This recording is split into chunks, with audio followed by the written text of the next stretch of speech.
And welcome into the first volleyball game of the season here in Oswego, New York. Division III, the SUNY Oswego Open Classic. Today we have a matchup between Wheaton, Massachusetts, and Utica College in New York. I'm Kyle Spizak. Joining me on my side is Kenny Gerard. And Kenny, what can we expect here today? Well, we're going to expect some good volleyball here. It's the opening game for every team that's playing in this tournament.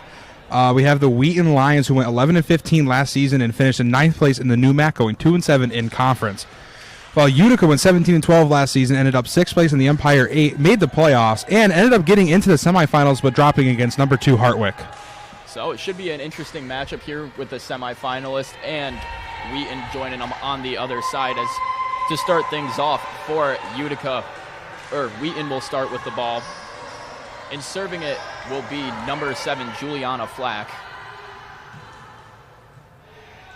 As we await things to kick off here, the ref blows a whistle and we're about to get underway. And Flack serves it off, goes over, and that one goes straight down. A clean hit, 1 point down for Wheaton already. A quick point there for the Lions for Wheaton, off to a hot start. So far, so good for Wheaton. Yeah, you can't get much better than 1 hit, 1 point, right? It can't get better than that. And Flack serves again. This time it's going to be bumped up. And serve back over to Wheaton, set. Flack sets up the spike, and it's bumped back up by Utica. Utica will trip over their own player, and that one will go in the box for a 2-point lead, Wheaton. And, you know, that was just some sloppy defense there from Utica right there. I mean, just a girl falls and got in the way, and just got to clean it up. It's early. First game of the year, a long time to go. Yeah, a lot of learning pains that you're going to experience this early in the year. Whole new squad, new teams got to figure it out, as they have a nice spike there, but it's rebounded up. And that's going to land on Wheaton's side. Utica gets their first point of the season. And the Pioneers are definitely not going to lie down here. I mean, that's a good start from both teams so far. A good match. And now Utica will be getting their first serve of the game here. They serve it, bumped up by Wheaton. Flack's going to throw that one up and touched just over. Set and a spike from Utica, and that one's going to drop down. It's a tie match, 2-2. And that was an absolute rocket there from Utica. What a good shot, and it's been competitive so far. 2-2, great matchup so far, and like we said, it's early. A lot of volleyball coming up here today. And last season, as we mentioned, Utica went into the semifinals for the Empire 8. And if we take a look at some of their stats from last year, 1,031 kills throughout the season, Kenny. And we'll see a little bit more there. Great defense there by Utica, right there to stop the ball. Yeah, right into the net, and Utica is going to escape that one without having to do much. And their defense is spectacular as well. Digs per set, 15, and as a total sets last year, 1,695. But they can't stop that one. That's just a clean spike right down into Utica territory, and now Wheaton's closing the lead a little bit, 4-3 now. Yeah, there you go. The Lions come roaring back a little bit right there. Or the officials are going to give that point over to Utica. So I guess we'll see 4-2 Utica instead of a 3-3 match now. Guess we will. And Utica still on a hot streak as they're getting prepared to serve here. And the approach. Serve. Set up, and the spike. That one will go to Wheaton. And this has been very close so far. And these teams ending in very different spots in their conference last season. So far, it's been a really tight matchup. Yeah, early season, both teams, you know, they have to start working the rust out. It's the first time out all year, so the little things you got to start working on as they set that one right over, and a good deception play there by Utica, making it look like they're going up for the set, and they throw it over instead, and Wheaton just wasn't able to get over to that. Hen was just a bit too far away from the ball to keep that one going. And the spike bumped up by Wheaton. Flack sets it up, and a little touch over, and just far enough back. And besides the little slip-ups for Utica's defense, their defense has been phenomenal. They're right there, and they're quick and attentive to the ball. And that one close to another stop for Utica, just a little bit too far for Sapil to be able to get the arms back and keep that one in play. And now serving is Wheaton as the ball's up. Bumped by Utica, and it just spiked right over. And a punch out. bumped up, set. Gonna set that one over. Hen gets that. Wheaton keeping it alive. 3 bumps, they keep that one alive. And Utica's not going to be able to coordinate that one. And another point for Wheaton. Just a little bit of miscommunication on Utica's point there. Yeah, and well, on the other side, Wheaton, great communication from Wheaton. That team was all together. They looked like they knew what they were doing. Yeah, they were ready for that one. All 3 bumps. Difficult bumps to make, but they got them all over. And the serve goes off by Hochberg. And Utica's going to drill that one right into the net. Couldn't get that one elevated enough. And now Wheaton takes the lead now, 6-5. You know, Utica, besides their mistakes, have been good. It's just those little, rusty mistakes. First game of the year. If they bust the rust off, they look good so far. As Hochberg serves it. That's when it's going to be bumped up. Set and a spike. A great block from Wheaton, though. They're just going to bump that one over. And Wheaton keeps it going, pushing it back up. Another spike attempt, and just couldn't get that one over the net. And once again, we're looking at the same score on both sides of the scoreboard, 6-6. Both teams playing fantastic defense so far, Kenny. Absolutely. The defenses on both sides have been amazing. And, again, it's the first game of the year. We're looking at the same simple mistakes that as the game progresses and more sets come through, it'll wind its way into the season so far. And Utica with the serve now. Going up, and Flack sets that one just a little too low. They couldn't get up high enough to get that one. That was Hansen that couldn't get up to get it over the net.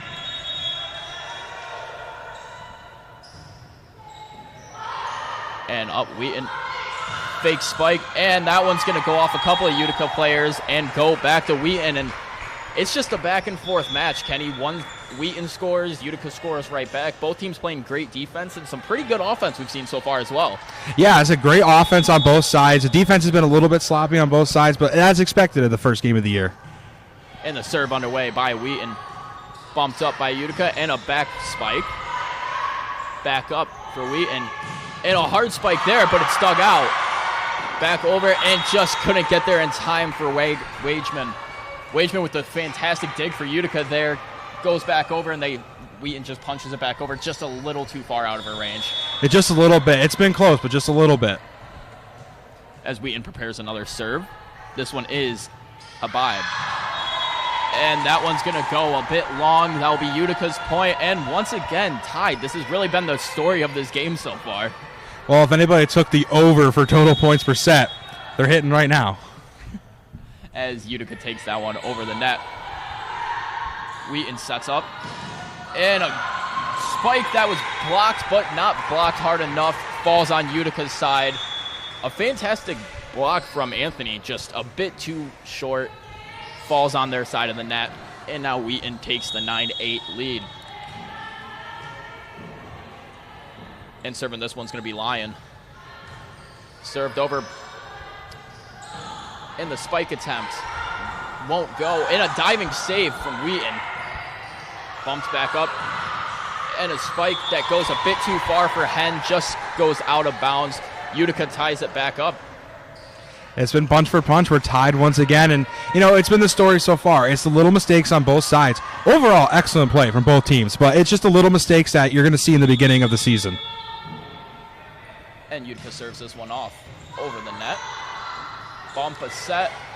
And they're going to try to spike that. But a fantastic stop from number 15, Megan Brennan, for Utica. Utica gets another point. Now they are back in the lead as a timeout is going to be called from Wheaton. And so, Kenny, so far what we've seen really is a lot of close net play. A lot of the points are coming either right at the net from stops, barely getting over the net, or a few mistakes we've seen too. Yeah, when you're watching volleyball, you're expecting, slaps, and you expect it to come fast. So far this game, really, the hot shots have not worked out. They've gone out of bounds, and it's been the little play. I mean, it's the small ball, essentially, today is what's been working for both sides. Yeah, really just playing strategically more than using power and just forcing power to win this. Both teams are placing the ball very strategically, just dropping them into the right zones, and great defense from both teams as well. We've seen several diving digs from both Utica and Wheaton, really putting their body on the lines out there. But after those nice plays, you see those nice plays, but really it's, like you said, the small ball, the simple plays that are getting the job done. Right, and sometimes simple is really all you need. Exactly. Don't got to get too complicated with it all the time. as Utica's getting ready to serve. This will be Sapil on the line. As she approaches, serves it over, a bump up by Wheaton. A set and a weird spike there. That's going to be a carry for Wheaton. Ball was not set high enough for Hansen to be able to spike it. Got under the ball, and a carry is called.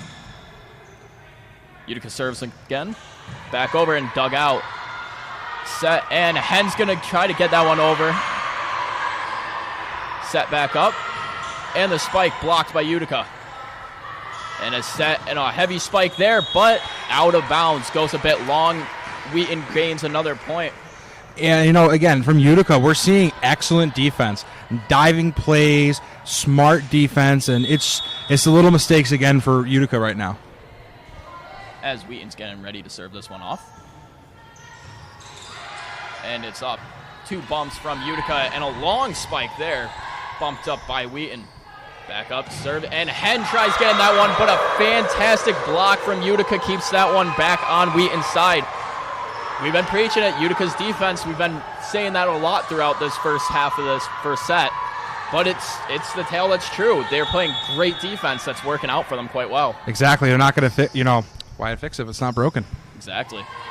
And a nice dig there from Wheaton keeps the play alive, and Hen's going to try to get that one, but it's going to go to Utica for the carry. And again, the score is 12-11. It's been close. It's been a great matchup so far. Or the point's going to go to Wheaton. My apologies. But yeah, close game nonetheless. 12-11. Can't get much closer than that. Serving this one off is Flack.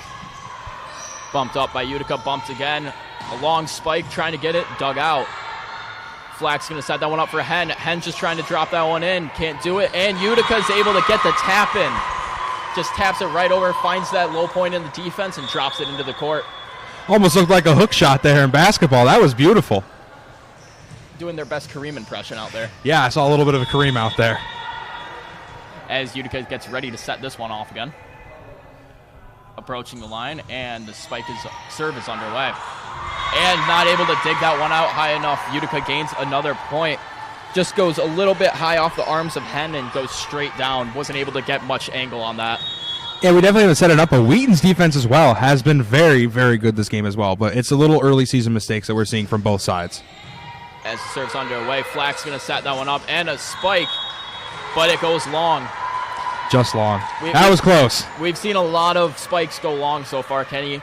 If you're from your point of view, what would you advise doing, as a lot of the spikes are going long? How do you prevent that? I mean, it's difficult. You could take a step back in your play and your spike and your serves. I mean, there's a lot of things you could do. Maybe hit a little lighter, but again, they're warming up, really. Yeah, it is the first game of the season, but that defense for Utica keeps showing up. Hen with the spike, a huge block there, goes back, hits Hen, and lands back on Wheaton's side as Utica's starting to get on a little bit of a run now. And the serve dug out by Wheaton, Flag up to Hen, and that's going to come back over to Utica's side. 2 bumps, just send it over. Flag, and a big spike, and a nice dig from Utica. It's going to go out. Can they keep it alive? They do. They keep it going. Flag with this, and it's not able to get over. What a rally we saw right there. I mean, that was great from both sides. That was stellar defense by Utica and stellar offense by Wheaton. And again, it's just the little things right now that are catching both these teams off guard. Yeah, you just got to find those faults in the armor and just attack those. And both teams are starting to do that as Utica starts things off here. As Flack, little bit of a miss set there, hits the palms, and they're going to call it a carry. Goes back over to Utica. Kyle, would you believe it? We have a 7-point lead in this game. This is unheard of so far from what we saw. I mean, just moments ago, it was a 12-11 game, and then Utica just starts taking off on that run there, playing solid defense. You can see them start to gel together more throughout the course of this one match, as this is the first game of the season. So obviously, right out the gates, you're not going to be playing 100%. You got to get back in the groove of things. Even practice, no matter how many times you've been practicing throughout the summer, seeing a different team, you got to get a feel for what they're running and what they're looking for out there. And if you can solve those, which Utica seems to have been doing, you get rewarded with a pretty decent 7-point run. Yeah, the Utica Pioneers are mining ever closer to that 25 to take home the first set. Exactly, and sets are matches are best of 3, as we are on set 1 right now. 30-second timeout, Wheaton calls. Utica's back out on the court already. They're ready to go. They're locked in, don't want to lose the momentum they have going so far. As serving this one for Utica is going to be, Madison Maggiore. And Maggiore getting ready for the serve. Comes up the line. Hits it over. Bumped up, bumps twice. Hen with the spike. Not going to go down. Dug out by Utica, and Utica tries again. And a diving effort from Wageman. Just couldn't get to it. But a fantastic spike from Hen on Wheaton's side. Yeah, Wheaton's defense now showing a little life, and that's what they need to do. Their defense pulls together, and they were very far from out of this. And Hen serves that one. Set up by Utica. Hen with the dig, up the flack, and a big serve. Big spike for Wheaton. Drops down, and Wheaton's starting to claw back now. Yeah, the Lions are starting to roar just a little bit. Just a little bit, as they starting to get some momentum going. That timeout was very efficient and much needed for them. Stop a bit of the momentum Utica had going, as that one's going to get bumped up. Wageman. And Utica's going to get a nice spike there. Back over. Going to try to get that one over. Utica blocks it. Back to Hen. Bumped up. And a spike that goes a bit too low into the net. Utica gets their point back after dropping the last 3. Yeah, and Utica is inching ever so closer to that 25. Take home the first set of this match. And 19-23, or 19-13, my apologies, is the score of this set so far. Set up there, and a big spike that goes off of a Utica player. So that will be a Wheaton point. And Wheaton's definitely going down swinging right now. They are very far from being out of this. Yeah, there's still plenty of set left, and until somebody hits that magic number 25, the set is not over. Wheaton serves that one off, dug out by Utica. Back up with the set. And a bit of a hesitation spike there, but it seems to work out quite well as 2 Wheaton defenders go diving for it, and it lands perfectly between the 2 of them. Can't get better placement than that, Kenny. Yeah, it faked me out up here. I thought it was going flying and just gently went in. And like we said earlier, it's the small ball and the light plays that have been working so far for both teams. And the serve is off. Back up, Flack going to set that one, and a hard spike there. Goes right down for Hansen, lands on Utica's side. 2015, Utica leads Wheaton. Well, I take back what I said. There's the big ball plays we were looking for. Exactly, you got to have a nice mix of both of them, as both teams have been doing so far. We've seen a lot of strong spikes that make it down, and we've also seen a lot of just smart plays using high volleyball IQ to just place it perfectly. And Wageman's not able to get to that one, but it goes out of bounds. It's going to be a point for Utica. Yeah, and it's been good from both sides so far. Wheaton starting to slip here just a little bit towards the end of the set. And, they got a lot of time to bounce back. It's only one set. Exactly, and Utica with the serve underway. Going to bump that one up, looking for the spike. And they're going to get that. It goes off Wageman. Too hard to handle, goes back behind her, and that's going to be a point for Wheaton. 16-21, Utica leads. So still staying in that 5-point range, even though Utica did have that one little run. Outside of that run they had there, it's still been a very close back-and-forth game. It's been back and forth all day, and, Utica just had that one little run that separated the scoreboard just a little bit as Wheaton there scores again, and now it's only a 4-point lead for Utica. And they're just hitting it in hard places. They're hitting it low enough where Utica's having trouble getting down that low to get enough of an angle to pop it up for their other players to hit. As Wheaton prepares another serve. And the serve is up. And that one's going to go long. Utica gets their point back, 22-17. As Utica's inching closer and closer to that 25 mark. Wheaton right on their tail, though, however. And back up, Flack. Hen with the spike, and that is going to be awarded to Wheaton. Maybe they heard me up here when we were talking about how to fix the balls going long, because Wheaton has been hitting them just inside that line. They were just outside, now they're just in. Just a couple inches makes a huge difference when it's coming to these spikes. Yeah, a couple inches is making a huge difference here for both teams. Yeah, whether it's on the outside of the line, that's a very thin line out there, and the line is still in play. So if they can keep towing that line, I think it'll have good consequences for them. But that one's just out of the range of Hansen as Utica gains another point, 2 away from completing this set. Right, unlike a coloring book, they can be on the line. They don't have to be just on the inside. I didn't know you were a coloring book master, Mr. Kenny. Back in my heyday, I used to like to color a little bit. Just a little bit of. I mean, you are color commentary here, so fits you quite well, I'd say. Couldn't say I was the best in a color book, though. As Utica sets this one up, they're just going to push it back over the net. Wheaton looking for Hen with that spike. And that one's going to bounce way out of bounds off of Utica, so Wheaton gets the point there. And it's really been between Flack and setting up Hen for Wheaton. Flack sets it up, and Hen just comes in and absolutely destroys the ball. They've been a dynamic duo, almost like Kobe and Shaq right now on the court. And right off the serve, Utica's going to bump it up twice. A midcourt spike, and that one goes just a bit long. Wheaton clawing back closer and closer, 23-20. Still got a lot of fight left in them. And a timeout's going to go to Utica. Yeah, and Utica's have to call time and take a break here as their lead is now down to only 3. Yeah, they had a 6-point lead cut down to 3 now. Wheaton really just fixing those small little issues that they were having, whether it was not being able to get the ball across the net. We saw quite a few times they put their spikes into the net. Now they're getting them over, and they're placing them perfectly on the court. They're finding those open areas, being able to drop the ball down in there. But their defense has been outstanding as well, too. They're not letting anything get on their side.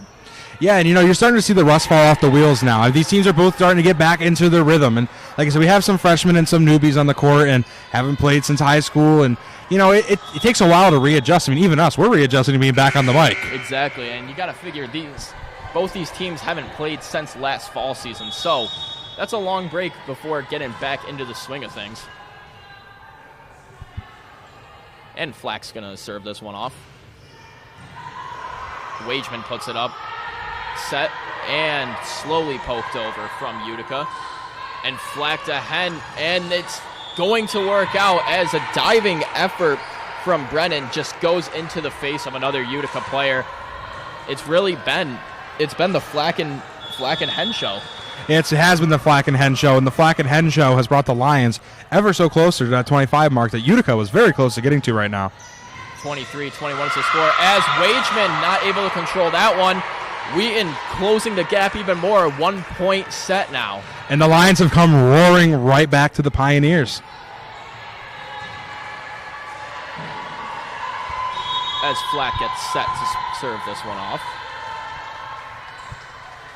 She approaches a line, and it's off. Wageman pokes this one forward. Bumped back, and it's going to be bumped over the net. And a set up there. Set. Another set and a spike for Utica. And they're able to keep it alive. What a play from Wheaton there. Doing their absolute all to keep that one alive. That was inches from the floor. Kenny just got a fist underneath it, bounces it up, and then they managed to save it and get a point out of it. Now it's tied. And here comes another timeout from Utica, and here we are again, the tie game. It's been absolutely great. I mean, both teams are playing excellent right now, and that defense by Wheaton, real good. Putting their body on the line, full effort to keep that play going, and then being able to not only keep it going, but then transition that into another point to tie up the set. I mean, you can't ask for a better play than we just witnessed right there. No, Wheaton showing a lot of heart right now on the court. They look like they really want this, and right now it looks like they want it more than Utica does. And I guess we'll just have to see for the next 2 points who wants set number 1 the most. But it's a 5-set match, so best of 3 takes everything home today. So still plenty of volleyball left. Can't get too discouraged if you drop the first set. There's still plenty more to go. And both teams are playing quite well, so obviously coaches are going to have their certain points that they want to improve upon. But this is really, it's early in the season, non-conference, so it doesn't have huge implications. Just trying to work the kinks out now. Exactly. It's almost like a preseason game. As Wageman's going to bump that one up, set over. And Brennan's going to try to spike that one. Flack to Hen. And it works again. And now we have a Wheaton lead. This is something we haven't seen in quite a bit since Utica took that huge run. But now Wheaton going on a run of their own. They can't be stopped right now. And Utica had that 5-point lead Now Wheaton with the 1-point lead. Here we go. And set point for Wheaton. And can they save this one? They bump it back. Utica, they try bumping it again, and it will make it over the net. Good save for Utica. But it's not going to matter because Wheaton takes set number 1 on a great spike from Keller. And you can't ask for a first better set than that. That was amazing. We saw a big lead by Utica be cut down by Wheaton. We saw the rust fall right off the wheels real quick for both teams, and we're seeing some excellent volleyball. Really have so far. As we have a light intermission now as they regroup, go back, talk to their coaches before. Well, diving into that last set that we just saw a little bit, what are some of the real notable plays that you've noticed and some of the notable players so far? Wow. I mean, we can't forget the beautiful play that tied the game up. That absolutely beautiful save by Wheaton, but that had to have been less than half an inch off the floor. Yeah, you can't get better than that. Just dive down, fist on the ground, hits off the top of the fist, bounces just high enough to get it over the net. And that was just poetry in motion. Absolutely. You know, from my days of playing sports, I know it hurts when you hit the hardwood. And to slide across that hardwood for your team, that shows a lot of heart. And Wheaton, heart mattered, and it really came out in that second half of that first set. Yeah, started off slow for them, but they got the gears running not long on. Lost the first couple points. Then they started coming back. Then they dropped those 6 points to Utica. But then Utica starts to falter a little bit. Wheaton starts getting hot. They start running with it from there, and they're able to take it. So a 25-23 first set win for Wheaton. 4 sets left to go in the first match of the day before Oswego takes on Marywood at 6 p.m. today. So plenty of volleyball going on today and even more tomorrow, Kenny. Yeah, plenty of volleyball here at the Oswego State Invitational. Lots of great teams here. We have Utica, Oswego, of course, Marywood, and Wheaton. Lots of great teams. Everybody's going to get a chance to play each other, and someone will be crowned victorious of this tournament. And wouldn't it be sweet for one of them to take home it all right at the beginning of their season? I mean, how much momentum does that have to give you going into the rest of your season, especially if you're a road team? You go on the road, you manage to take home a tournament to start your season. How much will that boost the morale of the team and really get you fired up for the rest of the year? You know, a lot of teams come in here and they feel like, oh, this is non-conference. It's not a big deal. But when you walk out saying, I'm a champion, and even if it's just of a tournament that's not even in your state for some of these people, I mean, that's got to feel awesome. That's got to give you a great momentum booster, and really, it's got to get you in the mood to play harder. Exactly. And as you mentioned, out of the state, 2 of the 4 schools in this tournament are out of state. Marywood playing out of Pennsylvania, and Wheaton playing out of Massachusetts. Utica, obviously, not too far of a trip from Oswego, about an hour and a half or 2. And Oswego, well, they're the hometown heroes. Yeah, Oswego's in their hometown, just a walk away from their dorms, houses, or even their homes. Exactly. As we're getting set for set number 2 in the Maxiel Gymnasium today, 15 seconds left in this intermission. What changes do you expect Utica to make this set, Kenny? Well, I think their defense is going to stay pretty similar. The defense wasn't too bad. I think their offensive scheme is going to change a little bit. They were making a lot of offensive mistakes over their defensive mistakes. The defense is great. Up to the net, close to the net was playing excellent. But when the ball starts to get back towards the end, that's where we start to see the mistakes from Utica. It would kind of fall apart. Yeah, they really gotta hone in the spikes, is what I noticed. A lot of spikes they were attempting were coming from around midcourt, which is a bit far, especially with trying to angle it down. Really, you want those spikes to come up close near the net, and they just weren't able to get that accomplished the first set. But as I stated, we got possible 4 more sets to go, so we just have to see where it goes from here. And for Wheaton, the only thing I really noticed they could change, they had a couple carries. They carried the ball over the net a couple of times. A few penalties, a few small defensive mistakes, but so far Wheaton has all the momentum in the world as we're about to get going on the second set. As Utica gets ready to set this one off, and the spike goes over. Wheaton bumping it up twice right away.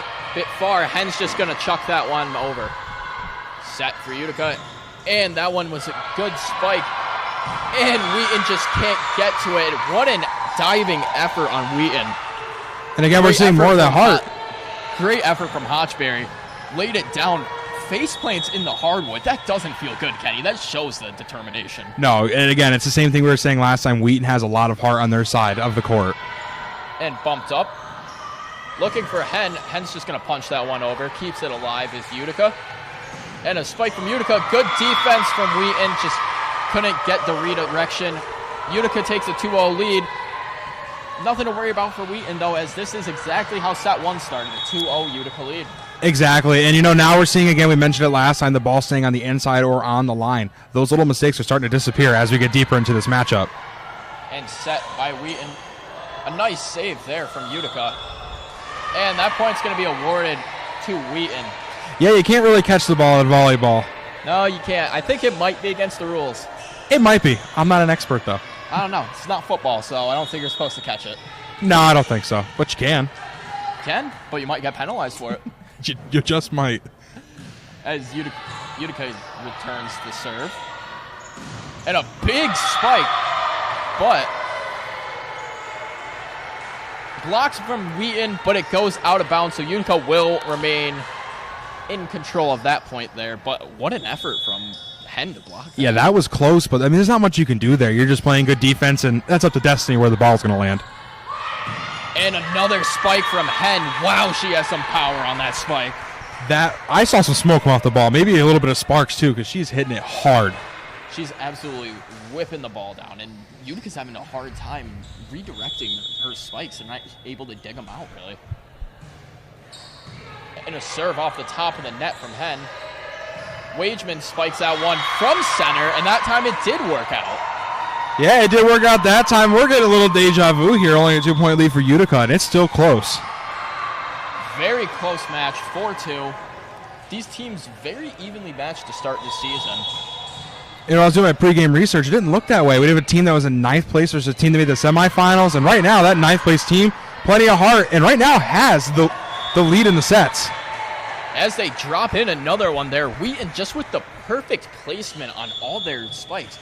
No, not everyone is hard. They're not necessarily going up and absolutely wrecking the ball every single time. Sometimes they're, like in basketball, you're not going to dunk everything. Sometimes you just got to lay it up, and they're laying it up so beautifully.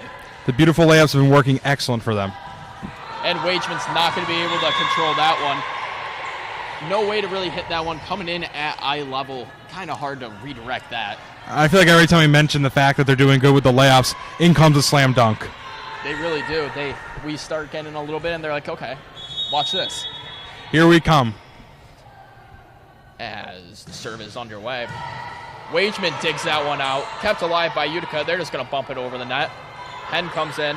Flack, and a double hit for Wheaton. So therefore, Utica takes the point. 5-4, Utica takes the lead. And it's going to be served off by Lauren Jones for the Pioneers. Hen takes that one out a little bit, and they're going to punch that over. Looking for the spike is Utica, and that one's got some smoke on it. Off the arm of a Wheaton defender. That was off a Flack and just goes back to the outside of the Max Seal Gymnasium. Yeah, and the fans here at Max Seal and everybody joining us online are in for an absolute treat, as this has been an excellent matchup. And Flack's going to set this one up. Backcourt, too hard to handle. Couldn't get a read on that. Goes into the bleachers. And now we have a 6-5 match. And now we're seeing all those home run hits right now. Yeah, now they're really coming out with power. As substitutions, Flack is going to check out for Wheaton. And coming in her place will be Livia Leiter.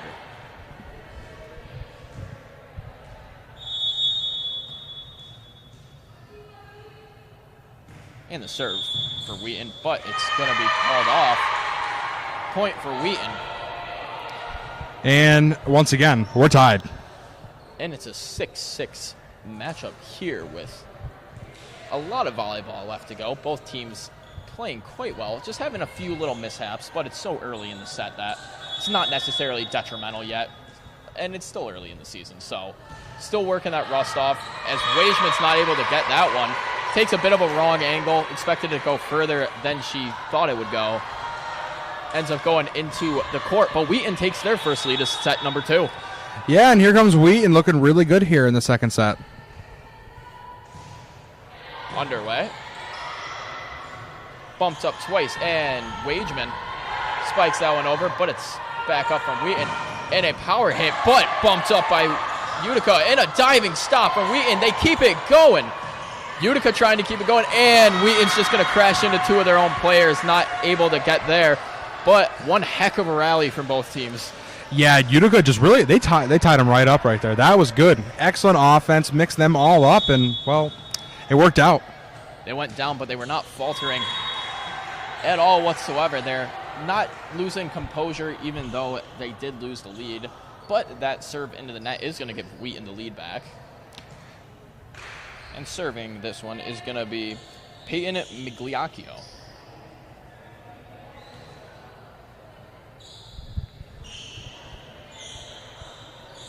As we wait, as they clean off the court a little bit. Sweat on the court makes it slippery, unsafe for players, much like basketball. Got to keep the court, dry. You don't want to be slipping around out there. That's unsafe for the players and just not good overall. And it makes the game a little less entertaining when the players can't play to their full ability, because so far when they're playing their best ability, they're both playing real well. And they're gonna bring the broom back out as they find another dead spot in the court. Over here by Hen. Maybe you should put on YMCA and have a whole crew come out.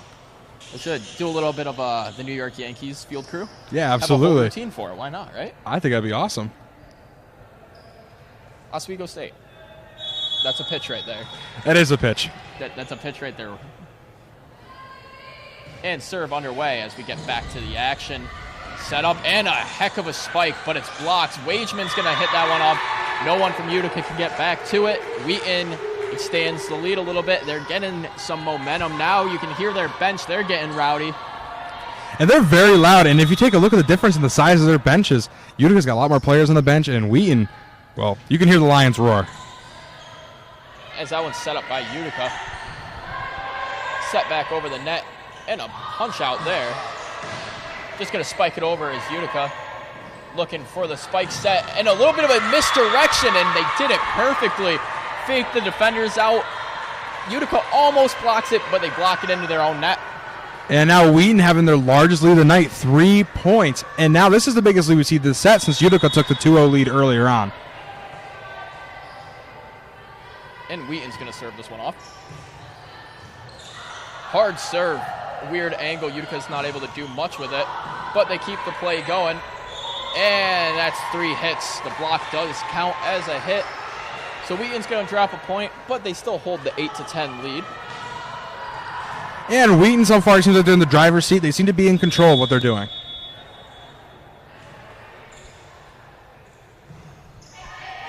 And that one's served off by Utica.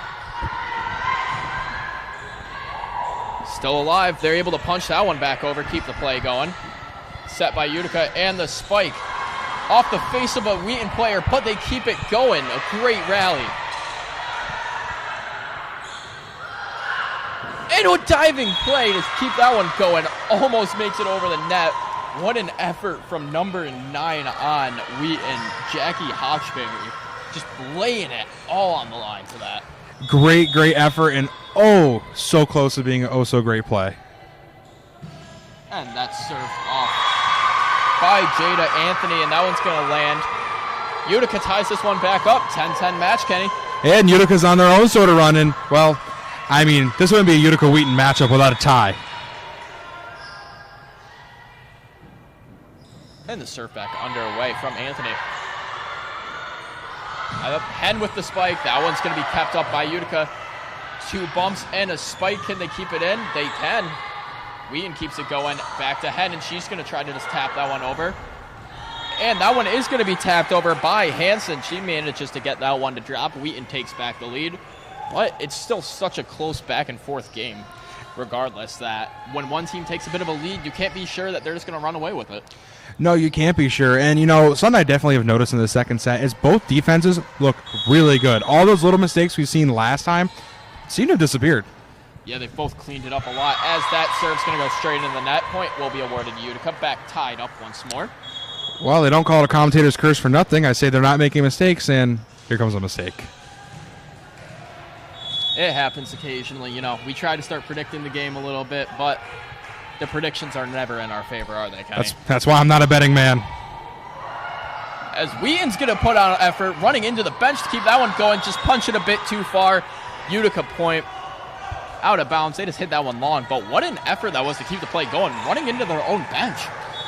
Yeah, they're showing a lot of grit. As I said earlier, Wheaton has the grit in the heart right now. Serve underway. Can't do much with that, but a diving stop keeps it going, trying to keep it alive. Couldn't punch it over. Was Hotchberry. She tried, just couldn't get it high enough off a weird angle. And Wheaton's going to take a timeout here. And, you know, you've been asking me a lot of questions, Kyle. I think I'm going to ask you a question. All right, so shoot away, Mr. Kenny. Wheaton down by 2. What do you think they got to change to maybe take a lead here? Really, they just got to tighten it up a bit. I think they got that lead. They started playing a little bit sloppy. We see the ball going all over the place. They're not having controlled hits. They're keeping it alive, but they're not getting quality chances out of it. So you can only keep the ball alive so long, and then eventually it's not going to end up in your favor, as we saw one drop on their side, a few hits going long on the other side.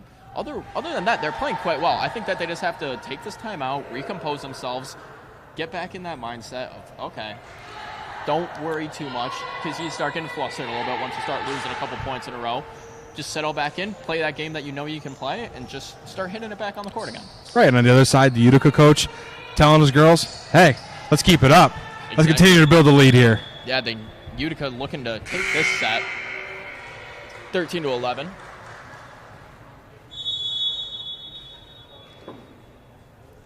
Serve underway after the timeout. And a redirection, but they keep that one alive. Utica's going to tap that one over. And a spike. Oh, and a double hit right there. Wheaton takes it back. And Kenny, like we just said, that first spike came in. They block it, but as it looked like it was going to hit their ground, Wheaton didn't fumble under pressure there. They stay composed, able to get it back up, keep it going, and they end up turning it around into a point.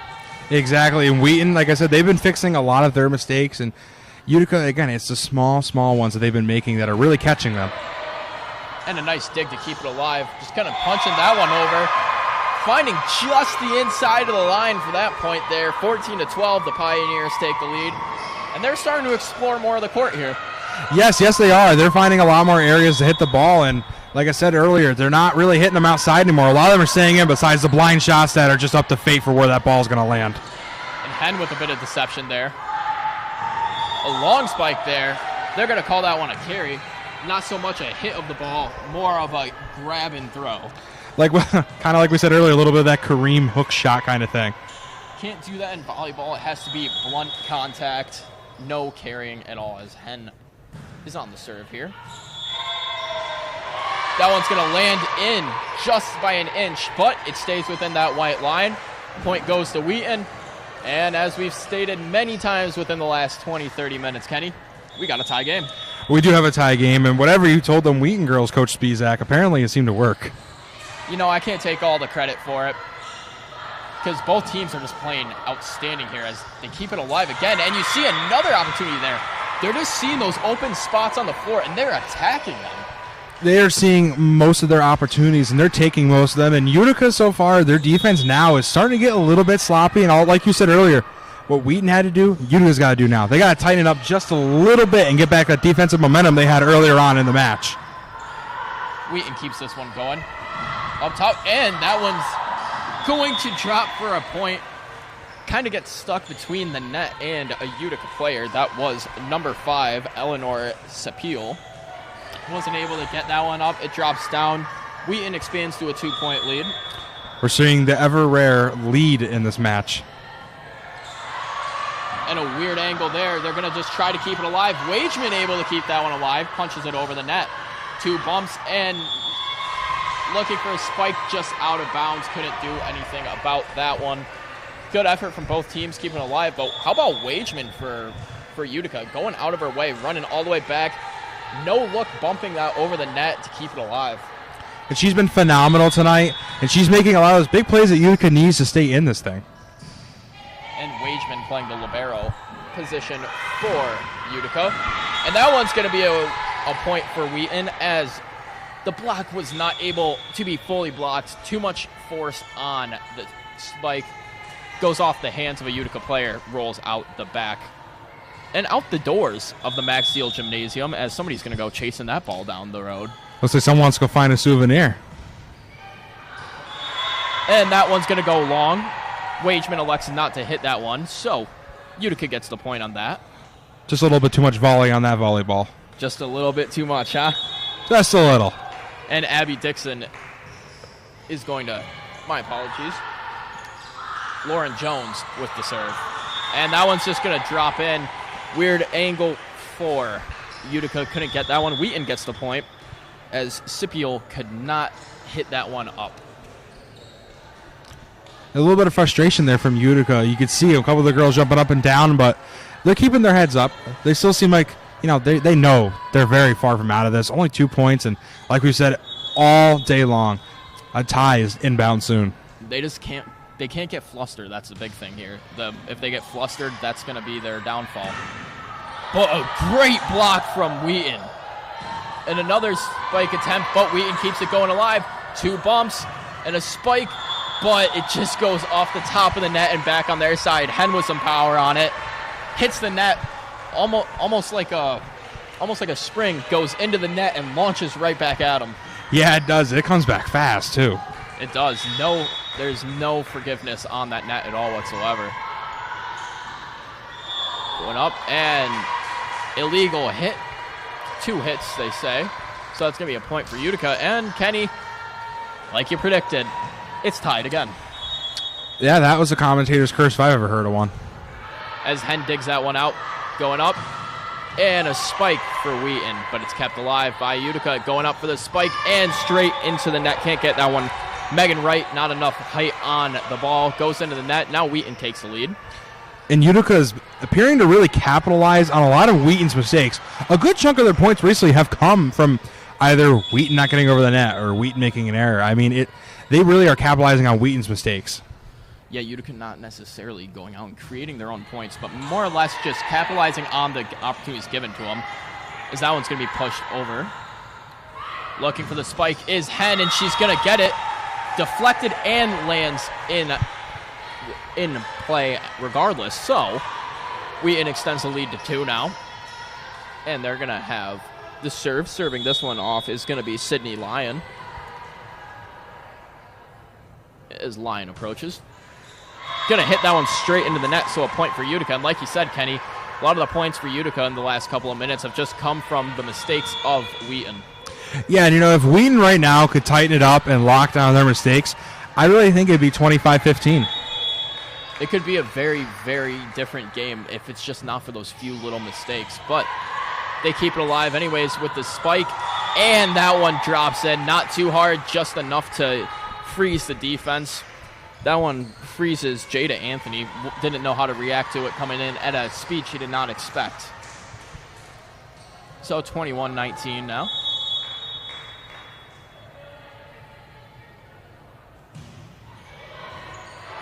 Kept alive by Utica. Going up for the spike. And a great block from Wheaton. Just goes out of bounds. Couldn't do much on that one.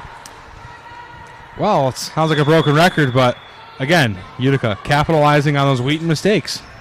Yeah, and really not much Wheaton can do on that one. I imagine blocking those balls, you really don't have any say as to where it deflects off to. No, I mean, that ball, when it goes up, you're just going to really sit there and be like, please land in bounds. And that one is going to be a point for Wheaton. They get inch closer, 20-22. We're almost at 2023. Almost. A little bit of foreshadowing. Maybe get to 2024. Maybe. We'll just have to wait and see now, won't we? I guess we will. We're about to find out, actually. And the serve underway. Flack punches that one over the net. Weird angle. Utica's able to get it back over, and another weird angle. Flack keeps it alive. Wheaton goes back. The block, they're able to get it back over. Both teams doing a great job with this volley. Back over the net. Wheaton keeps it alive. Set, bump, spike from Hen, but it hits the net, so it's going to be a point for Utica. And we will not see 2023. No, we will not. And, I'm happy to say that because it's keeping this match close, and Utica, they're close. They're inching in ever so close to taking the lead back from Wheaton once again. Both teams refusing to give up as another huge block for Utica. Now, Kenny, we have a tied set. Would you believe it? It's the second set, 22-22. A lot of twos in that score right there. And, these ending of these sets are feeling like an overtime in any other sport. I mean, it's crunch time. These points matter like an unbelievable amount. They really, really, really matter. And you only have a 3-point game right now. If you look at that scoreboard and go, okay, it's 0-0. First to 3 wins, that's a very small margin. Yeah, and every point matters right now. I mean, 3 points away from the set being finished.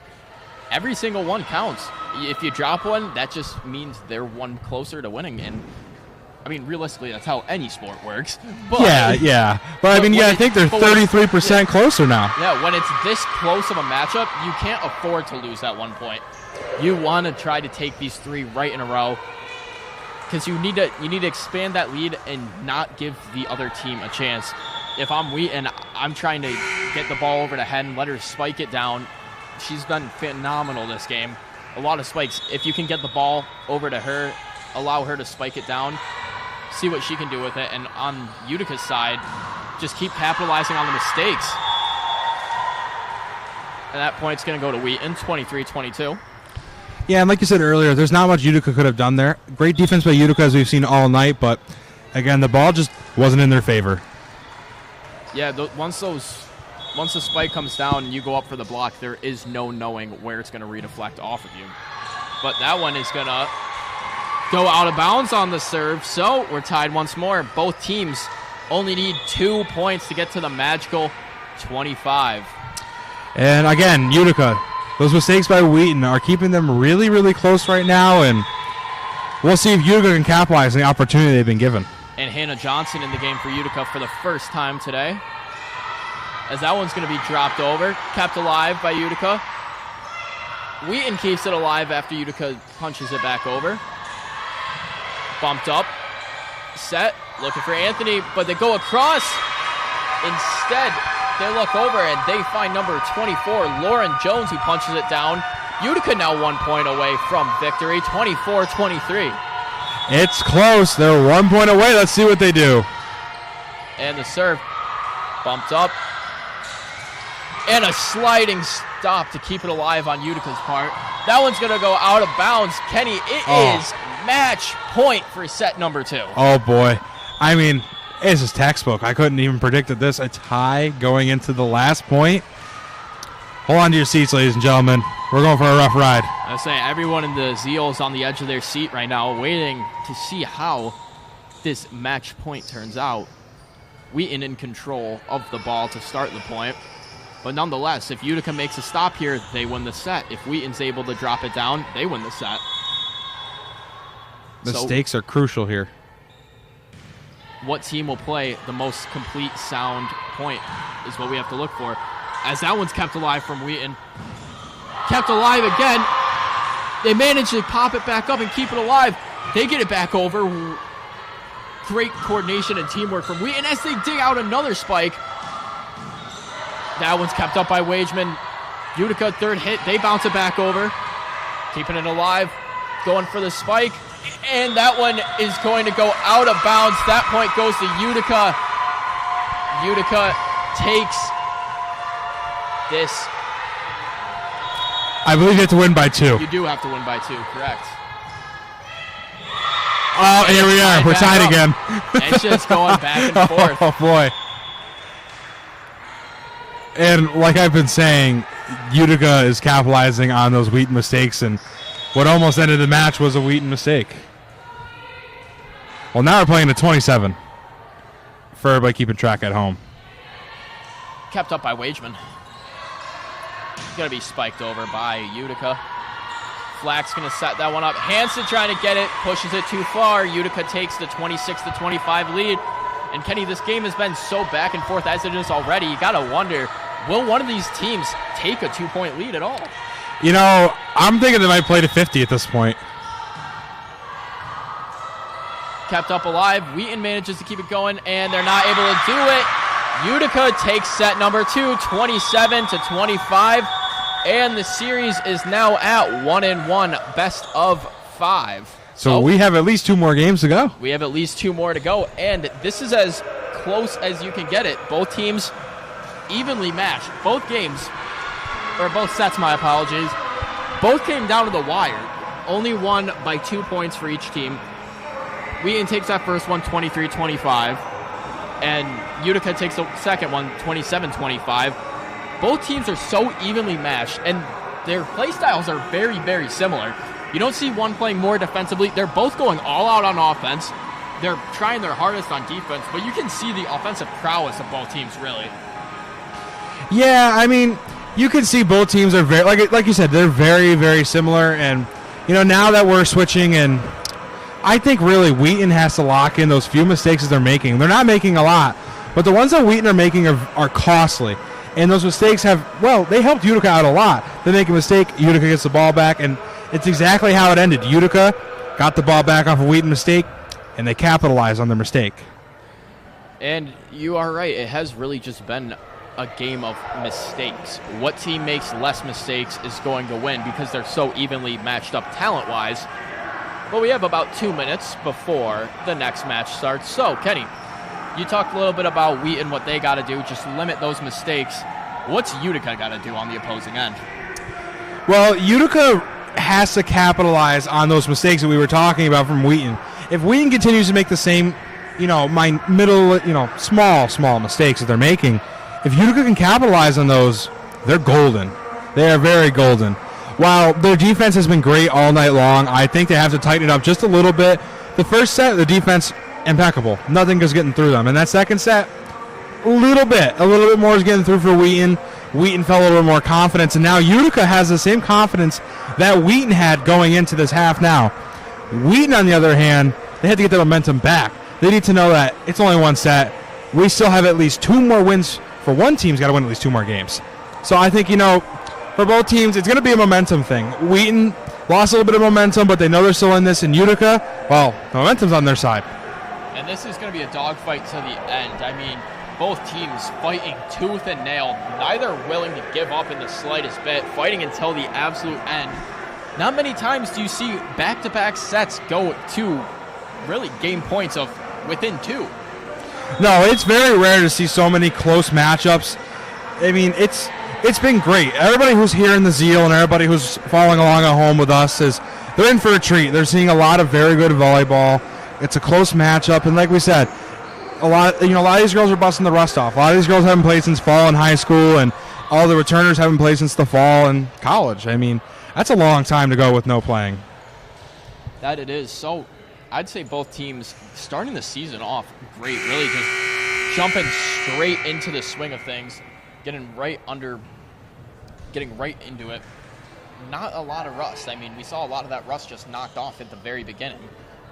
Right, you saw a little bit of that sloppy play, and, well, you probably heard some sloppy commentary from me and you as well to start, because we're up here busting the rust off our wheels as well. But, once you get into the swing of things, it's looking real good, and it's just been excellent. One of my favorite volleyball games I've ever watched. Without a doubt, me as well. I mean, it's just been so close, and like you said, Kenny, it's like a vinyl. You just got to find that groove and roll with it from there. Absolutely. As time winds down, about to get underway, as Flack's going to start things off serving for the Lions. Serving over the net. Pioneers return it. Set up and a spike to start, and Wheaton's not going to be able to get that one. A little bit of miscommunication, weird bounce off of a defender, and it's just going to bounce down on the ground. Utica takes point 1. Yeah, and that was the Utica defense I was talking about. That's the Utica defense from set 1 that they'll run away if they continue to play like that. And Utica getting ready to set this one off. They're going to serve it over. Weird angle off the bump, but doesn't matter because it's going to go off of a Utica defender, out of bounds. Tie match, 1-1. Wait, it's tied? I think it might be. Wow. Unbelievable. I know, it's so early. It's almost like it would be inevitable. The inevitable. And that one's set up nice. A great block from Wheaton. Getting ready to spike that one down, and a little tap. Just tap. As a wise man once said, tap, tap, taparoo. Just getting it right down into that open gap. Gets the point there. It's kind of like me playing golf with my grandpa. He has such a light and easy swing, but he can hit it about 100 yards farther than I can. Hey, sometimes smooth and simple is the best way to be, and that's how both teams have really been playing. They're not trying to do anything too crazy or out of the ordinary. Just sticking to their game plan and really just listening to their coaches, doing the little things right. And that's really what's gonna determine who wins this match here, is who can do the little things right. Who can stick to the basics and do their job. As Hen hits that one up, kept alive by Flack, and it's gonna be kept back alive, hit back over the net. And a spike from Utica, but goes way out of bounds. So it's going to be a point for Wheaton.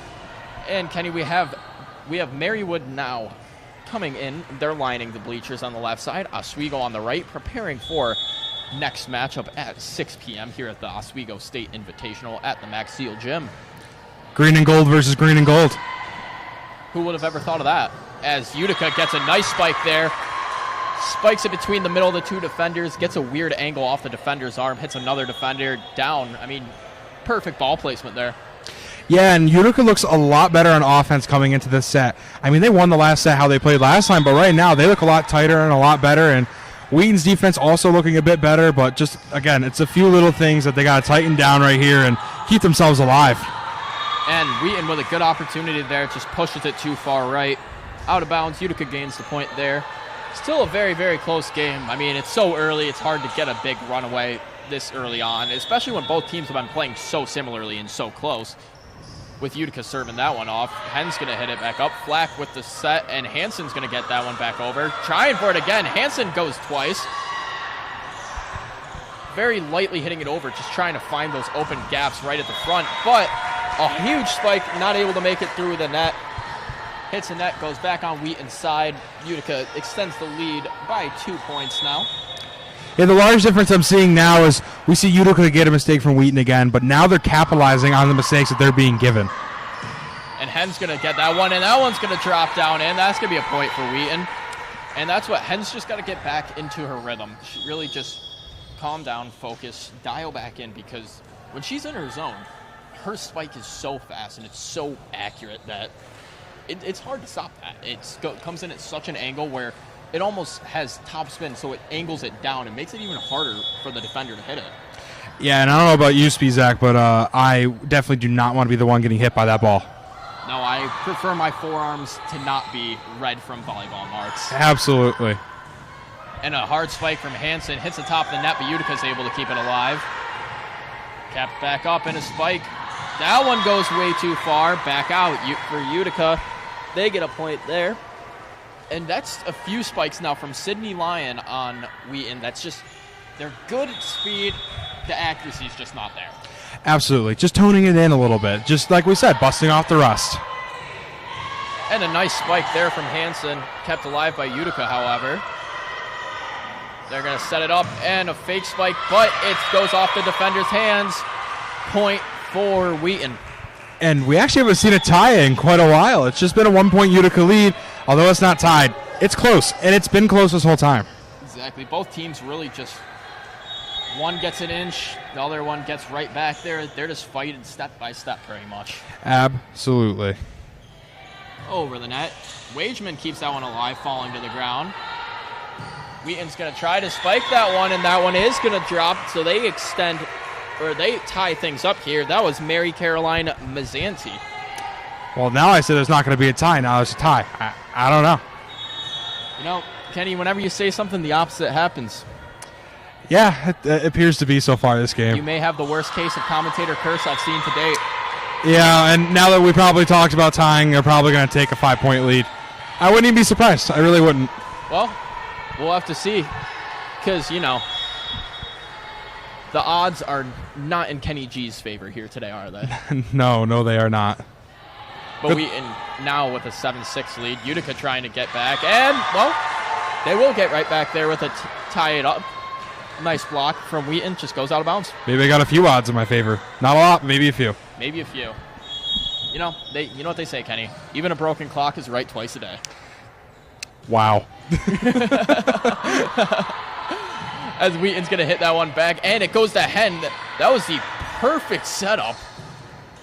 Keeping it alive, but they're not able to get it back up. Utica, great rally on that. That was a hard play to make off of Hen's serve. That came in fast, low, and hard, and they're able to pump it back up and just get it over the net. And looking for Hen again. And she's going to drop that one in. Wageman couldn't get down low enough for that. Too fast, too hard, hits the court. Tie game. 8-8. We're tied.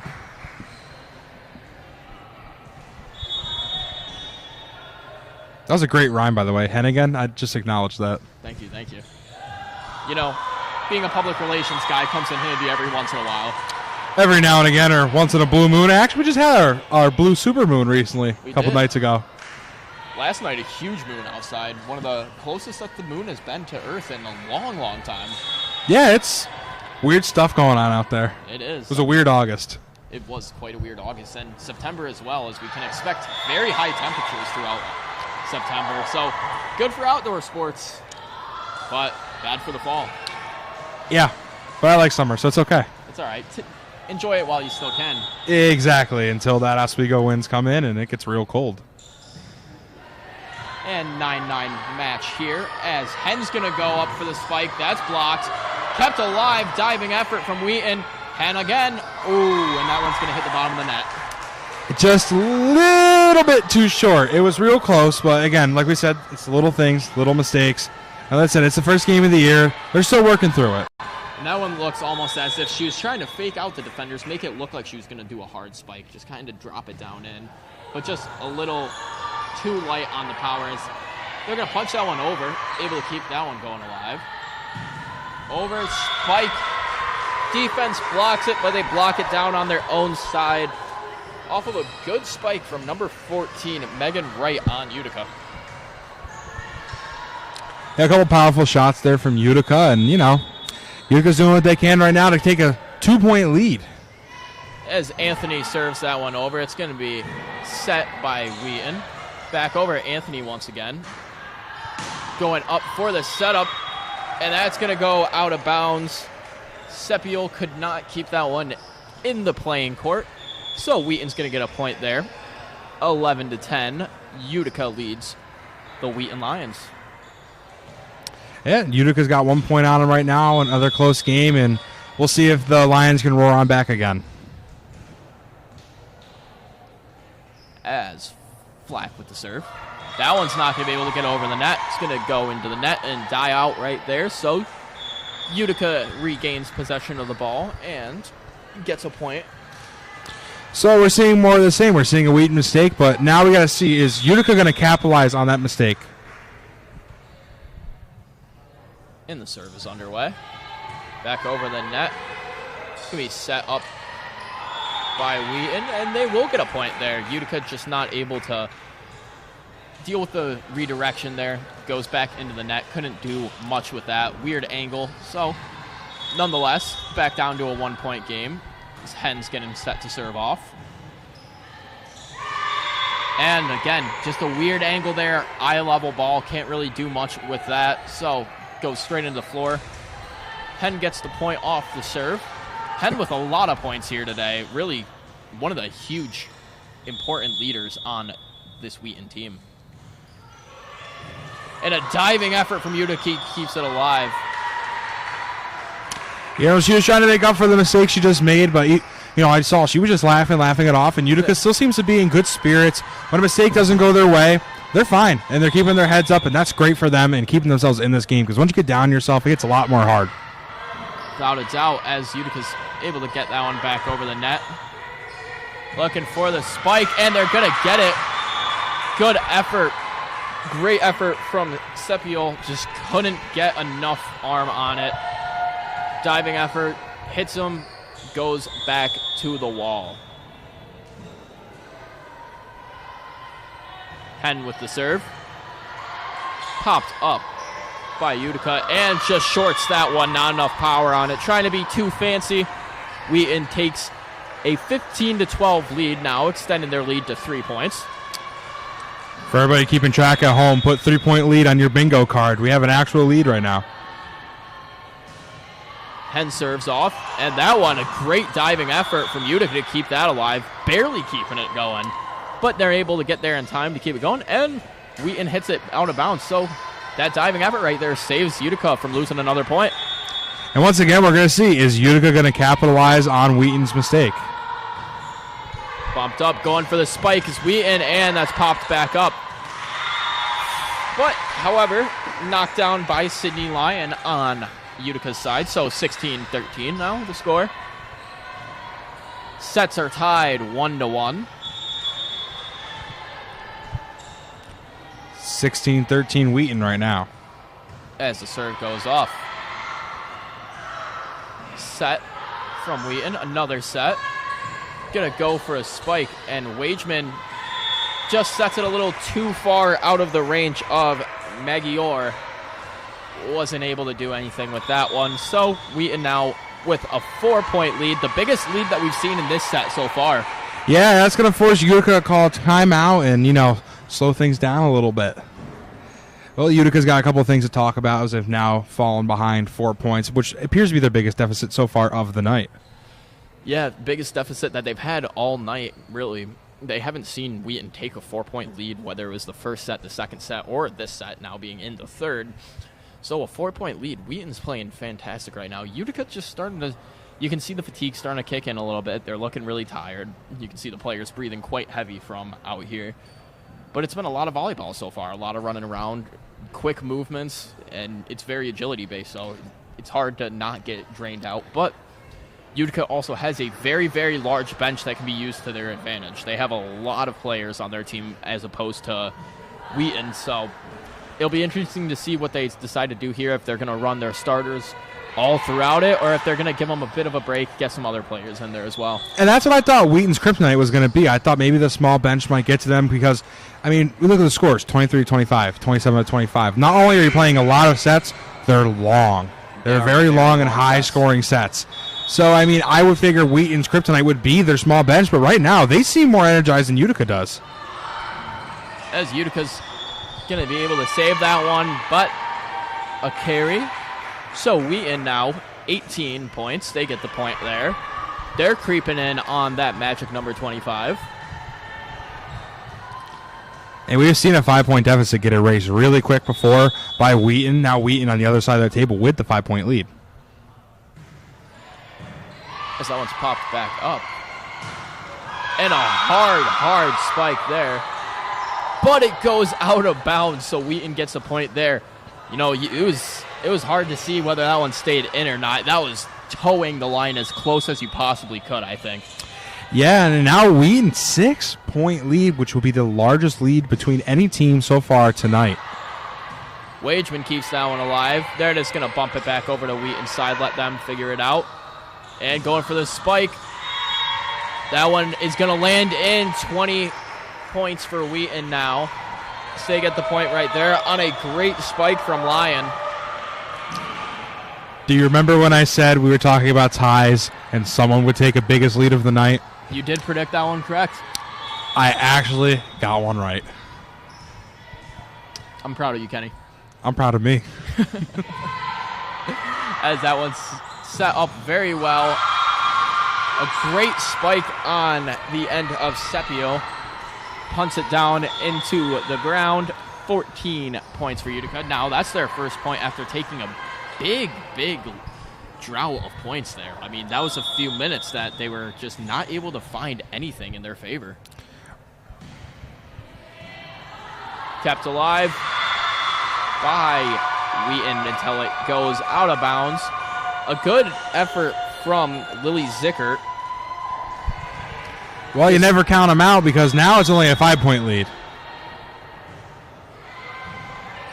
Popped up by Zickert. And they're going to be looking for Lyons with the spike. Able to get it down on Utica's side, 21-15. And now Wheaton only 4 points away from that magic number 25. And, Utica's got to do some damage control. They got to get a couple of sets in their, or a couple, hits in their favor right now. They're really not getting much going their way. Yeah, I'm surprised that we haven't seen Utica take a timeout yet either, Kenny. They're down pretty, not too much. It's a 6-point deficit. As we saw, both teams can and have shown that it's very possible for them to make a 6-point run. But if I'm Utica, you gotta, if you're their coach, you gotta be thinking, how can you get this team composed again? How can you get them to start working in unison again and limit these little mistakes that are really allowing Wheaton to run ahead this far. Right, like we had mentioned earlier, I said their defense needed to shape it up and tighten up just a little bit, and that defense they're finding gaps now. Wheaton has seemed to find those few and very few gaps in the Utica defense, and right now Wheaton is using it to their advantage. Yeah, nothing too special by any means. I mean, they're just playing smart volleyball. It's really what it comes down to. And a great dig out from Wheaton as a spike is kept alive. Wageman to Sepio. She keeps it alive, and that one's just not going to be able to be kept alive by Habib. Goes back into the net. Now Utica getting the momentum. They're starting to come back slowly but surely. 17-21. Now on my right side, I can hear some cheers. And now Wheaton is going to be the one taking a timeout here. And, well, I'm going to ask you the questions now. Since we were talking about, Utica taking a timeout and gathering themselves, what do you say if you're the Utica coach right now in this huddle? You got a good couple points. You had a bit of a down drought period there where you didn't get many points for the last 5-6 minutes. But then they turned it around. Wheaton has been expanding points, yes, but Utica's been climbing back that entire time as well. So just got to keep that momentum going, tighten it up. Don't leave those big open gaps on the court. If you can tighten it up enough, keep a box where everything is within range of somebody, that's going to make it a lot harder for Wheaton to be able to pinpoint any serves, anything like that. Get the ball up front towards the top of the net, because Utica, you've noticed, when they're right up on the net, they are playing fantastic. That's where most of their points are coming. They're not coming from these long serves or these long spikes. They're coming right in front of that net where they're just able to either place it in an open position or just outpower Wheaton.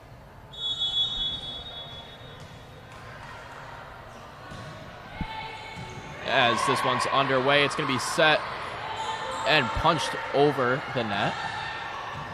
Kept alive by Wheaton. And another spike opportunity. Hansen gets that one down. Wheaton with 22 points now. And there it is again. Wheaton's offense has been outstanding in this third set. They have played much better, much more communication, and just a better overall team aspect in their games this far in the set. Yeah, and like you said, the communication between them has been great. They just know where each player is going to be, even if it's a weird hit, a rough hit that they have to make behind the back, no look.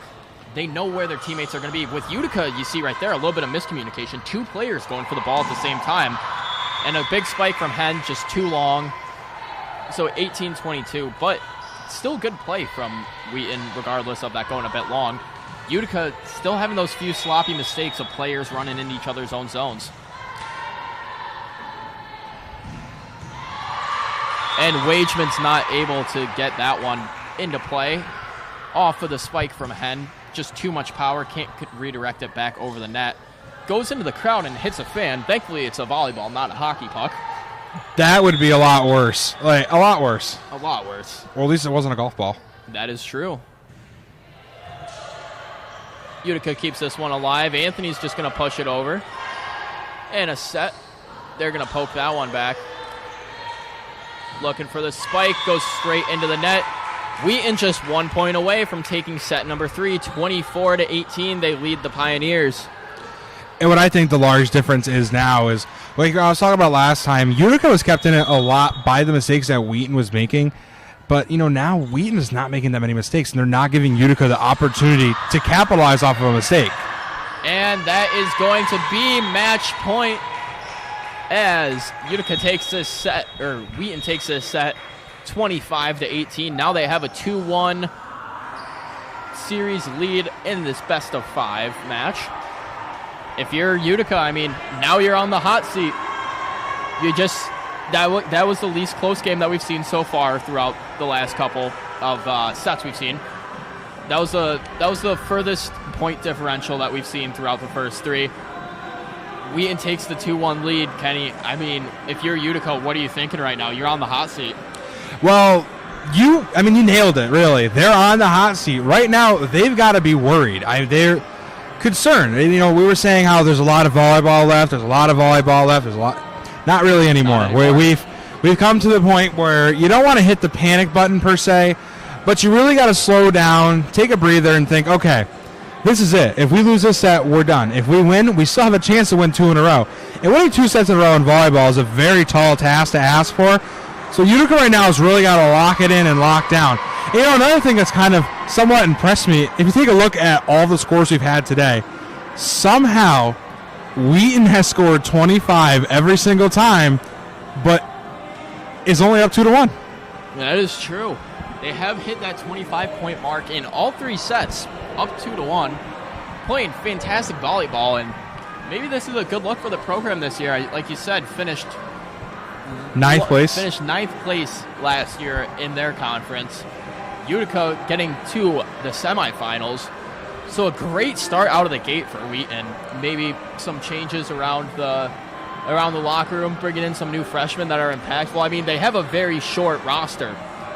But for how short of a roster they have, they look extremely well conditioned. They're all communicating very well. They don't seem fatigued despite playing 3 sets already. I mean, we still have players up and moving, keeping their legs warm. And what I think maybe a major difference is that you don't really seem to notice it a lot when you're looking at a bench. And you're like, okay, yeah, we look at Utica. They have a lot of girls. We look at Wheaton. They just has a smaller team. Wheaton, I think they have a better team aspects of them. They have a better communication skills. They just seem to be more put together as a team. It's almost like they have a sisterhood there. Like they really, really care, and they're really, really together. The problem when you have a larger team is it's harder to achieve that tightness and community of a team. And like you said also, it does seem that Wheaton is in excellent shape. I mean, if I was out there doing this, you got to take me off on a stretcher after the second set.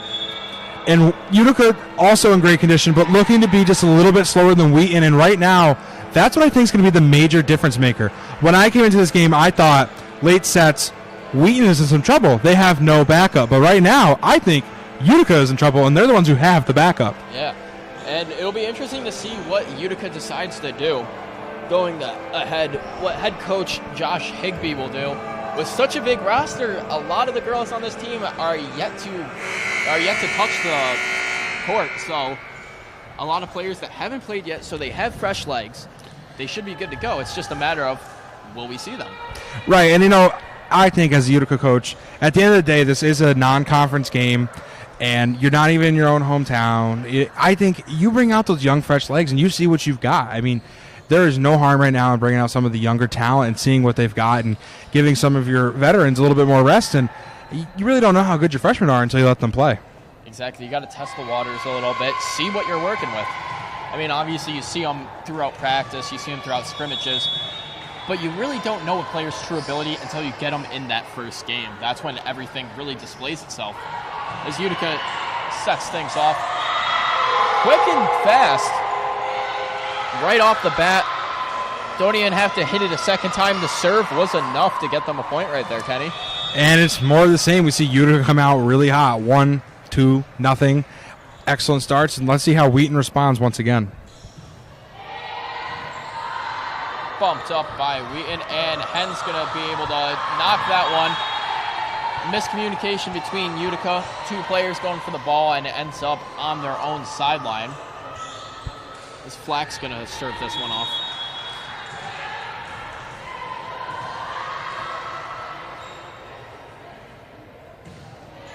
That one just skims the top of the net and absolutely hammered down by Hen. Showing a bit of aggression on that one. She's hyped up. That was a rocket, Kenny. We see Hen once again. Absolutely beautiful shot, and don't put me in Hen's way. I'm scared. No, Selena Hen have a day. Just absolutely rocketing every single spike. Really leading the team for Wheaton in their points. Just in all around. She's had some really good saves for Wheaton. She's had some fantastic spikes. She's just an all-around player for this team.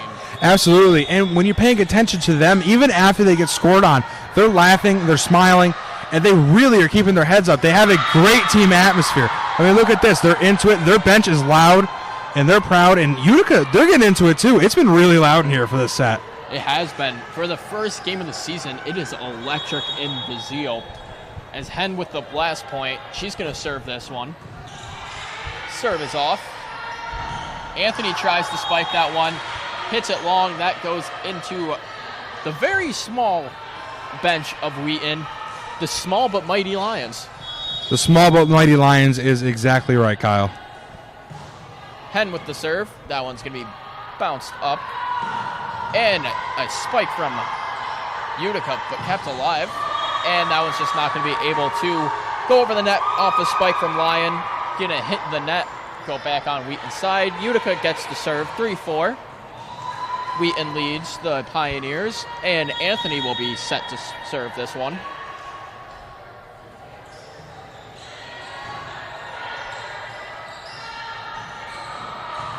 And a diving play keeps that one alive, but it doesn't matter because right there to nail it down is Julia Wingler. It was a beautiful play, excellent, and I mean excellent defense there from Wheaton.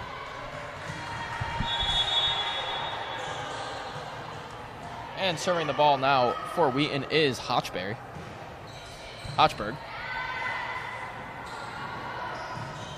And a fake there, but Hochberg doesn't fall for it. She keeps it alive. Flack gets it up to Hansen. Hansen hits it off the hands of Wageman and back into Utica's bench. So 6-3 lead for Wheaton now. Set number 4 here in the Oswego State Volleyball Classic at the Max Zeal Gym. I'm Kyle Spizak. Joining alongside me is Kenny Gerard. As Utica knocks that one back over. A set, a fake spike, and a real spike. That one's going to go down hard. Saskia Habib knocks that one on to the floor.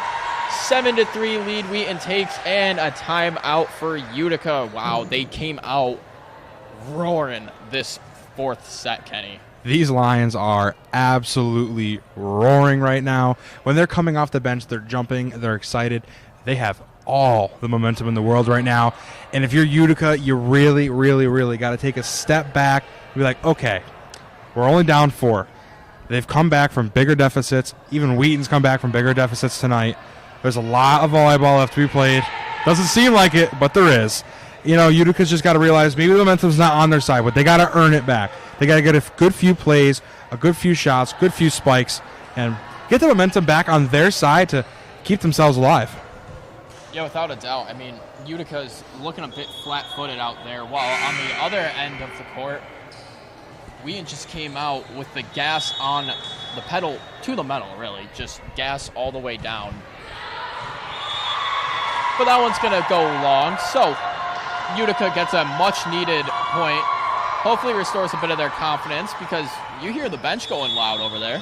Exactly, and that's what I was saying. Utica, they got the mistake opportunity from Wheaton now. Are they going to capitalize on it? So they keep alive the spike from Hansen. Just going to punch it up instead. Lyon knocks it back up. And a hard spike from Habib. Spikes back over. Kept alive. Hansen with the spike. Can they keep it going? And a great save from Utica. Keeping it going until it eventually lands on their side. But that was back and forth. A lot of great plays on both sides of the ball. Utica with some diving stops and just the offense of Wheaton not giving up, just keeps on going. They're relentless. No shame on either side of the net. Absolutely stellar play from both sides. Great defense, great offense. Not much more you could ask for. No, both teams really played outstanding on that point. Hard spike there, but they're able to keep it going. What a play to keep that alive by Hochberg. And it's going to be another point for the Wheaton Lions. And I mean, Hochberg, what a way to keep that alive. This has been absolutely great. Wheaton's defense has not looked this good all night long. And on the other end of the court, Utica's defense, well, there's a few holes in it right now, but they can pull it back together, I'm sure. Hard spike there. Hochberg keeps it alive again. And a spike from Lyon. What a play there by the defense of Utica to keep it going. Lyon with a spike attempt. Goes long, out of bounds. But like we were saying, we just said, Utica's defense has been faltering a little bit, but they really pulled it together there and kept that going. Absolutely. They have it in them to keep this game in hand, and their defense has been great all night long. A few mistakes is definitely not going to set them back that far. And they keep it going there, but Hochberg pops it back up, looking for the spike from Lyon. Just can't get the accuracy on it. Goes to the left. 6-9, the Wheaton Lions lead the Utica Pioneers. Utica clawing back in. And Wheaton's got to take a breath. They can't get too excited and get ahead of themselves and start making sloppy mistakes. Good play there to keep it alive. A couple of bumps. And a good block just goes out. 7-9, Utica's clawing back into this one. I mean, they had a bit of a slow start. Maybe they're picking it back up now. They got their momentum going. But what a spike from Hansen. I mean, she's got an absolute cannon on her, Kenny. Absolutely. And, right now, I'm not going to lie. I think this is the longest time we've gone without saying the word tie this entire night. I think it might be. I mean, it's been really, really close all sets, but Wheaton's just been playing a slight bit more aggressive, I would say. Not necessarily better, just more aggressive. Absolutely. And Hen going for the spike. Too far right. Couldn't nail that one into the box. If Wheaton could hone in those shots that are going just outside, I think it would be 15-3. It would be a lot different. Yeah, really, Utica getting lucky on these spikes that are just a little bit too far out of the zone. Not by much, but just a little bit too much power on them. As Flack's going to set this one up for Hen. That one does land in. Perfect placement there. Just gets it in between a crack in the defense. 8-11. And Wheaton is hammering those back corners of the court. That's where it seems to be the hole for Utica is right now. They just can't get to those corners too quick. And if Wheaton can continue to hammer it in the corner without going outside, they can put this thing on cruise control. Yeah, as long as they can keep it on that back side of the court, like you said, they should be successful, except for that serve goes long there, so Utica gets a point there, narrows the lead of Wheaton down to 2. As getting ready to serve this one is Madison Maggiore.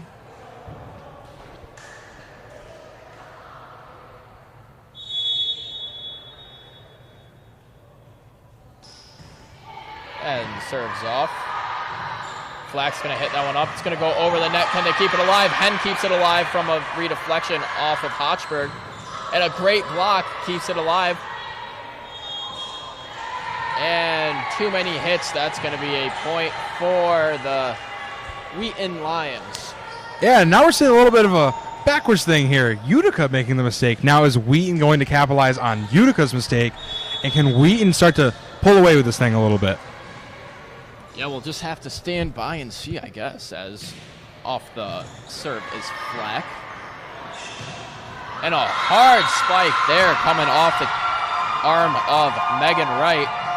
Hochberg couldn't manage to do anything with that one. Just too hard, too low of an angle. No play she can make off of that one. Off the serve, Flack looking up for the spike, and they keep it going. Back on the other side, trying to get it, and a diving attempt from Hochberg, but too well placed of a spike from Eleanor Seppiel. Now 1 point game, Kenny. A very, very, very close game, as we've said. We haven't said the word tie quite yet, but very, very close, as we're now down to only a 1 point game. And just to remind everybody listening at home, we have seen Marywood and Oswego enter their respective locker rooms and walk away, as we still have more volleyball to come here tonight afterwards. Yeah, the games are not done here, as Kenny will be on next game, Oswego versus Marywood, with Brian Burrows. And underway right now. There's going to be a violation there. Point given to Utica, and the big T word is now back in effect. That's right, it's tied 12-12.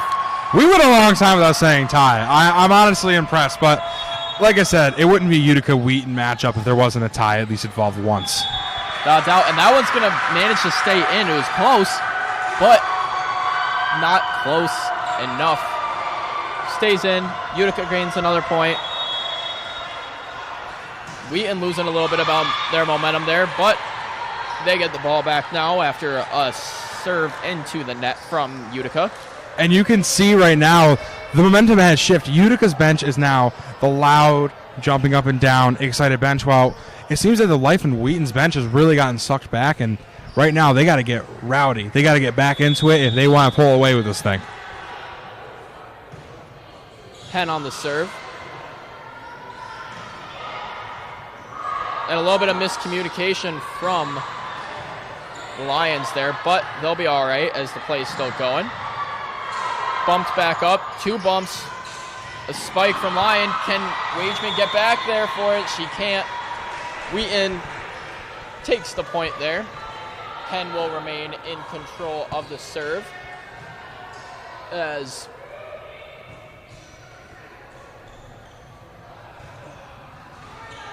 Wheaton has the 1-point lead. A little bit of a scoreboard malfunction there.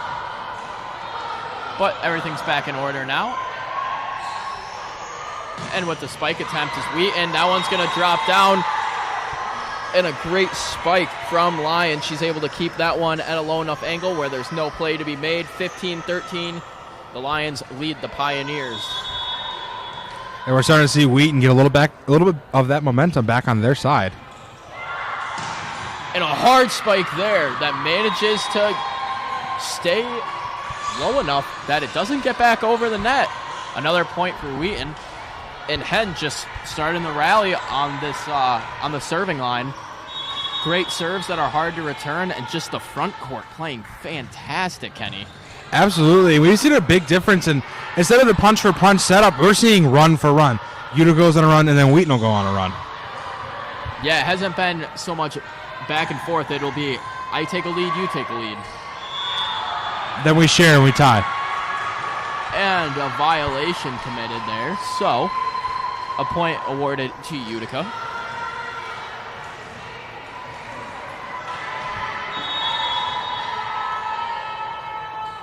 Anthony on the serve. She'll serve it over, and it's stopped by Hochberg. Set up perfectly, but just too much power to the left on that one from Wheaton. Utica gains another point, and like you said, it's not point for point. It's you go on a run, I go on a run, Kenny. Then they occasionally share a nice little tie once in a while, and then they go on another run. As Anthony gets that one over. Hen. And that one goes straight off the goalpost. A lot of power on that spike, just straight into the goalpost, Kenny. That was a monstrous shot, and here we are again, 16-16, all tied up, and everybody's on the edge of their seats here. Anthony serves this one over. Hochberg keeps it up. Trying to keep it alive was Flack. Not much he could do at it right at the net. Lyon tries getting back there. Too close to the net to do it, and the Pioneers take a 17-16 lead.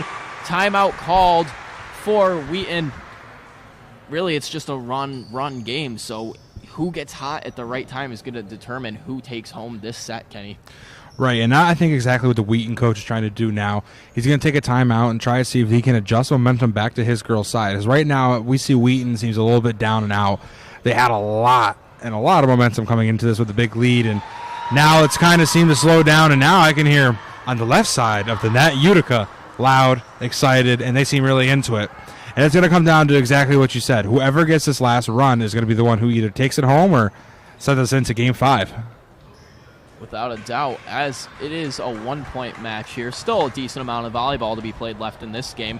But really, like we've mentioned, Kenny, the biggest thing that I've noticed out of all 4 sets now is they've been extremely high scoring and close for both teams.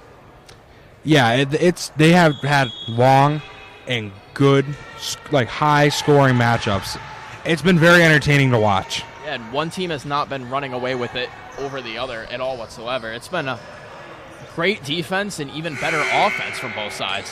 The only bit of running away we've seen was Wheaton last time winning by 7. And even then, Utica still put up a respectable amount of points on their own there. Absolutely. Wheaton's going to get right back into the swing of things there, grabbing a point, tying it up at 17s. Hochberg is going to be on the serve.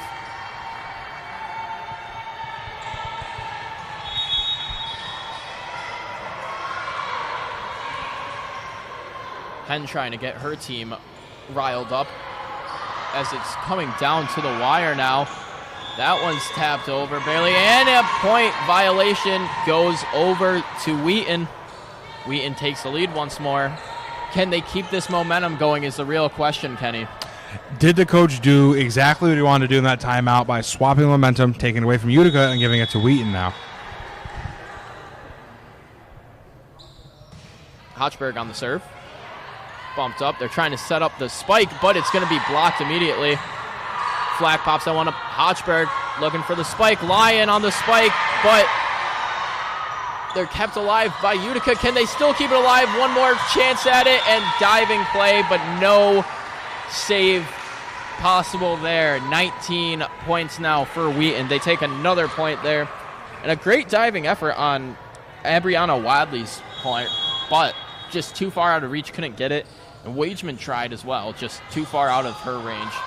Some miscommunication on Utica right there. That's going to result in another point.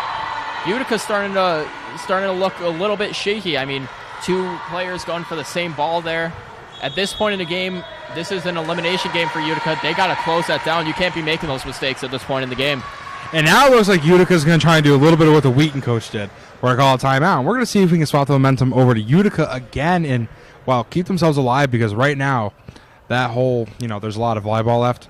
No, there is not. There is very little volleyball left right now, and it's tight. It's a very good game. It's been great from both sides. I think Wheaton has done a lot better on defense, is making a lot less mistakes, and therefore is what's not giving Utica as many opportunities as they had before. While Utica's defense is looking better, but still has those few mistakes that are seeming to cost them those 3 to 4.5, leads. Yeah, they just have those little gaps there that the Wheaton team is doing a great job at exploiting and just finding those gaps in the defense, pounding the ball right down there, and just finding the gaps, really. That's what they've been doing fantastic. Their defense has been impeccable. I mean, the amount of dives we've seen, the digs we've seen from this Wheaton team, just putting their body on the line. They're not afraid to get in front of a hard-hit spike. They are doing whatever it takes to take home the victory.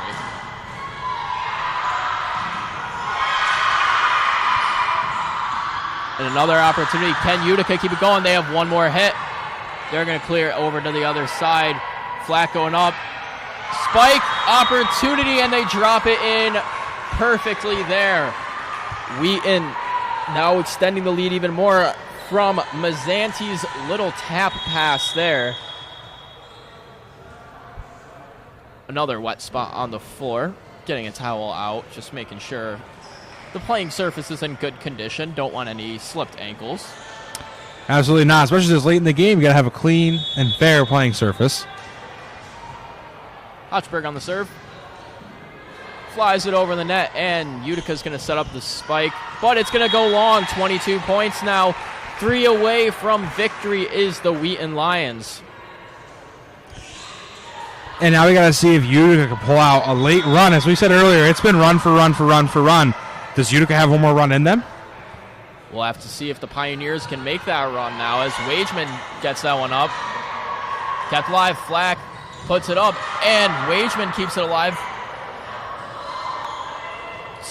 Can they get it over the net? No, they cannot. 2 points away now, the Wheaton Lions, inching closer and closer by the second to completing this series. 23-17 is the score. Utica putting out some good effort. They just look exhausted on the court right now. Spike attempt stopped by Hen. Put up by Utica. They're just going to hit that back over. Close play. Hen decides to play it. And Utica's finally going to get a point now after a long run from the Lions. And Utica's still really loud, and they're still into it. They know it's definitely not over, and it's very far from over. Popped up by Wheaton. Can they get that one down? They keep it alive twice, just out of the reach of Wageman. 24 now. 1 point away are the Wheaton Lions. You get a little deja vu here. Look at the score from last time, 18-25, and we're at 18-24 right now. We'll see how this goes. Can Utica pull off the run and keep the match alive, or does Wheaton end it here? Right off, Wageman knocks it into the air. Gonna do a long spike there. They say it goes off the arm of Hen. So Utica gets a point there. A lucky call on their end as it did land out of bounds, but it barely skimmed the arm of Hen. So that keeps Utica alive. As on the serve, they serve it into the net. And that will wrap up game number 1 of the Oswego Volleyball Classic. The Wheaton Lions take a 25-19 set number 4 victory over the Utica Pioneers to take a 3-1 match win. And Kenny, what a game we saw out there today. That was great. And you see Wheaton pulling off the ever so rare in volleyball perfect 100 points scored. Very rare. You don't see that very often. No, you do not at all whatsoever. I mean, like you said, Wheaton reached the 25-point mark. Every single set of this match, all 4 sets, they hit 25 points. The one they do drop, they still go into an overtime. So, regardless, this team, Wheaton, despite not having the greatest season last year, finishing at 9th in their conference, having one heck of a start to their season now. Yeah, and both these teams have a great season to look forward to. Utica looked stellar, and although they dropped today, there's a long season ahead of them and a few more games to play this weekend. I think Utica looked great, and Wheaton, man, have they turned it around since last year. I know it's only one game, but they come in and play the team into the semifinals in the Empire 8, which is a great conference, and they come in and beat them in 3-1 sets and in good fashion towards the end. Wheaton has a lot to be proud of. I mean, they were 9th place in their division last year, only winning a pair of games in their own conference. I think Wheaton's got a lot to look forward to this year, and I think they're going to make a huge change from what they did last year. Yeah, without a doubt. I mean, they looked absolutely fantastic out there, like you said. And even though they had a short bench, the conditioning on that Wheaton team was unreal. Playing 4 sets, going to 25 points on their own end each time. None of these sets were quick games. They were all long. They were pretty drawn out. They were competitive, fierce battles. But despite having short numbers on the team, they did not give up at all whatsoever. The conditioning stayed strong. They looked composed and well coached at the end. Utica looked a little bit flustered towards the end of that 3rd set and towards the end of that 4th set. So some slight things that they got to tidy up in practice a little bit. But like we said, this is the first game of the year for both teams. Starting off the season, knocking the rust off, it's not the end of the world. They still have an entire season ahead of them. As I said, both these teams have some exciting stuff ahead of them. I think it's going to be a great tournament because we've only seen one game. We got 5 more games to go in this tournament. One more tonight, as you guys can stick around to watch Marywood versus Oswego. I'll be on the mic again, joining myself with Brian Burrows next, our lovely cameraman for this first game. And also, it's going to be a great matchup here. Both of these teams very good last season, and a great turnaround there. I don't know. I think it's going to be a great tournament, and all these teams have something to be proud of. Without a doubt, and a little preview about this upcoming game. Last year, Oswego went on their biggest winning streak ever for volleyball, winning 11 games straight. But Marywood also did take down the Lakers at home. So, definitely something that they have to watch out for. This is a rematch of last year. A fantastic game, or a fantastic match it was last time. Marywood did take a 3-0 sweep, so Oswego trying not to repeat that this year, looking for a bit of a different outcome, but it'll be a good matchup regardless, and some good commentary on the mic as well. It's going to be a great game, and everybody at home, please stick around. We have about 43 minutes until anthem, and then some more volleyball will be taking place. And that's all we have here from the Maxiel Gymnasium during the Oswego State Volleyball Classic. I'm Kyle Spizak for Kenny Gerard. Have a fantastic night, and the Wheaton Lions remain undefeated to start the season. Take care, everyone.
And welcome back inside the Max Zeal Gymnasium here in Oswego, New York, as we get set for Game 2 of the Oswego Volleyball Classic.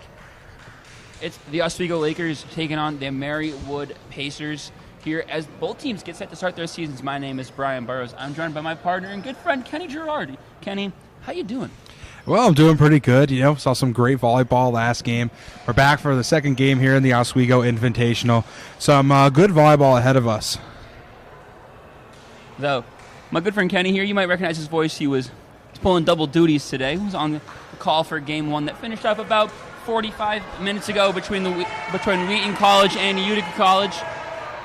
Wheaton pulling that one out in 4 sets as we get ready for first serve of the season. That one's tapped up in the air and hit across, out of bounds,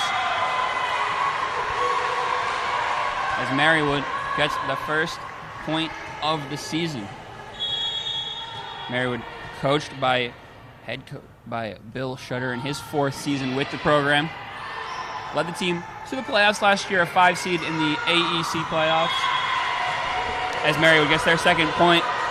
And on the other side of the court, the Oswego State Lakers have a new head coach in John Stenman. He is his first game, and his first game as a Lakers coach.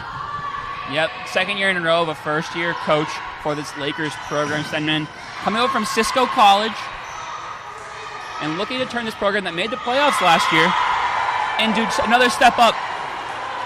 Last year in the playoffs, they were taken down in 3 straight sets by Geneseo and knocked out pretty quick. A team that had looked promising throughout the year, an 11-game win streak in the middle of their season, had them looking up before a couple losses late in the year, especially in the conference, saw them fall and morale fall down a little bit. And one of those late season losses was to this Marywood team. They played twice. One of them was the last game of the regular season for the Lakers, in which Marywood won 3-0.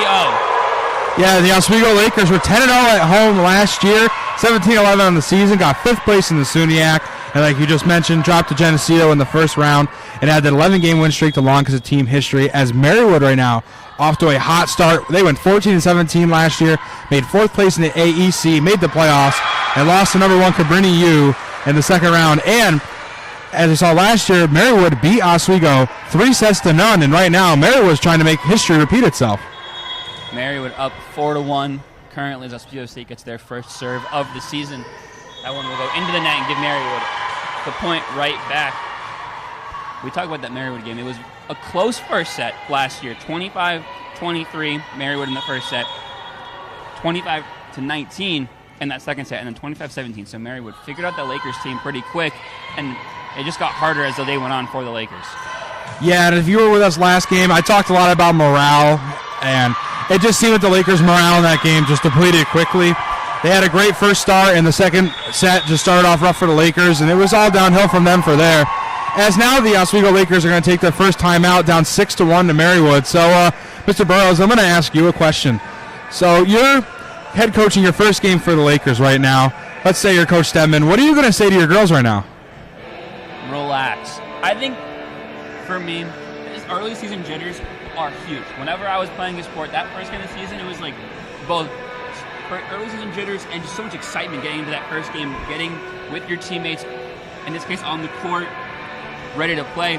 Sometimes you gotta take a step back, calm yourself down a little bit, reset, remember the game plan, and figure it out. The girls gotta watch the ball fly through the air, get in their spots, make sure they aren't missing a beat. Absolutely, I agree with you. Take a breath, and if you're the Marywood coach, you tell your girls, hey, don't fix what's not broke. Let's keep our foot through the metal, and let's just keep going. Marywood gets the serve coming off timeout. Hit up in the air, set up for the spike. Tapped. They say it hit the net. Point goes to Marywood. And Marywood off to a really good start. 7-1, and if you were with us the last game, you'd know that me and Mr. Spizak were saying it was punch for punch. And right now, Marywood off to an excellent hot streak start as they're going to get another point, and Marywood's going to go up by 7, 8-1. Some miscommunication there from the Lakers players, allowing Marywood another point. this one, an ace from Libby Smith. As this serve goes into the net, and Oswego will get their second point. And Oswego definitely not too far behind yet. A lot of volleyball left to be played here for the Lakers. Only down 6 so far to Marywood. Just got to get their stuff together and start to create a rally here. Marywood set up for the spike, blocked, but take back up in the air. Marywood sets up their offense, gets it deep, and goes out of bounds for the Lakers. Get 2 points in a row. Start a little streak there for the Lakers. Now only down by 5. A little momentum's all you need in the game to get ahead a little bit. This one set up and spiked. Go out of bounds. Point Lakers. And the Lakers right now are capitalizing off of Marywood's mistakes. Marywood unable to keep it between the lines, and if Marywood could hone in a little bit and keep it inside the boundaries, Marywood would be running away with us right now. We mentioned this is game 2 of the Oswego State Invitational. A total of 6 games will get played between today and tomorrow. This is the last game of the day. 4 games tomorrow starting at 11 o'clock with Wheaton College taking on the Oswego State Lakers. The ball that looked to go out of bounds gets saved by Marywood and hit deep into the Oswego side. Oswego gets set up their chance. This was just tapped but saved. Great diving save there. As the rally continues, great setup there as it's just tapped over the net. Set up from Marywood. They're just going blow for blow here. As a great diving one-handed save. Unfortunately, wasn't a spot for the Lakers to grab it, but an excellent rally there for both sides as Marywood takes a 9-4 advantage. This game continues the way it's been going. We're in for an absolute treat tonight. Excellent play on both sides. Great saves on the Marywood defense. Great saves on the Oswego defense. Both teams fighting to keep the ball alive, and Marywood's just going to go up by 5, but these Lakers are hungry and working for it. Marywood sets up. That one's blocked at the net and saved. The Lakers can't get it over, and they'll get a 4-hit. It's called on them. A good effort there by the Lakers, but the Marywood defense just too tough to crack. And the Pacers right now keeping the pace high and the pace in their favor. I like the puns. Thank you. I tried my best. Lakers set it up. This one's hit deep into the Marywood zone, and a great play there from number 11, Cara Simplicio. Simplicio is one of the best players on this Lakers roster. The Lakers were actually returning a lot of their top players from last year, including Cara Simplicio. Now in her junior year, she led the team in points last year with 297 as the Lakers, again, get back-to-back points. And the Lakers on a little bit of a roll here, cutting the lead down to only 4 for Marywood. But Marywood's still looking to stay ahead here as the Lakers are about to serve. And Marywood is going to capitalize on the Lakers' mistake, regaining their 5-point lead and now getting to serve the ball themselves.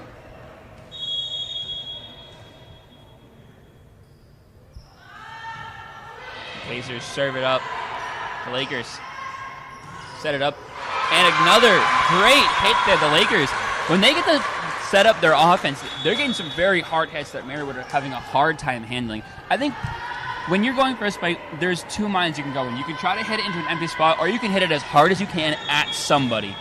And if you put it in the wrong spot, as you've seen the Lakers do a few times here in this first set, you really can mess them up. It's very hard to get your hands in a position to set the ball up for your teammates. As a mistake there from the Pacers gets the Lakers within 3 points.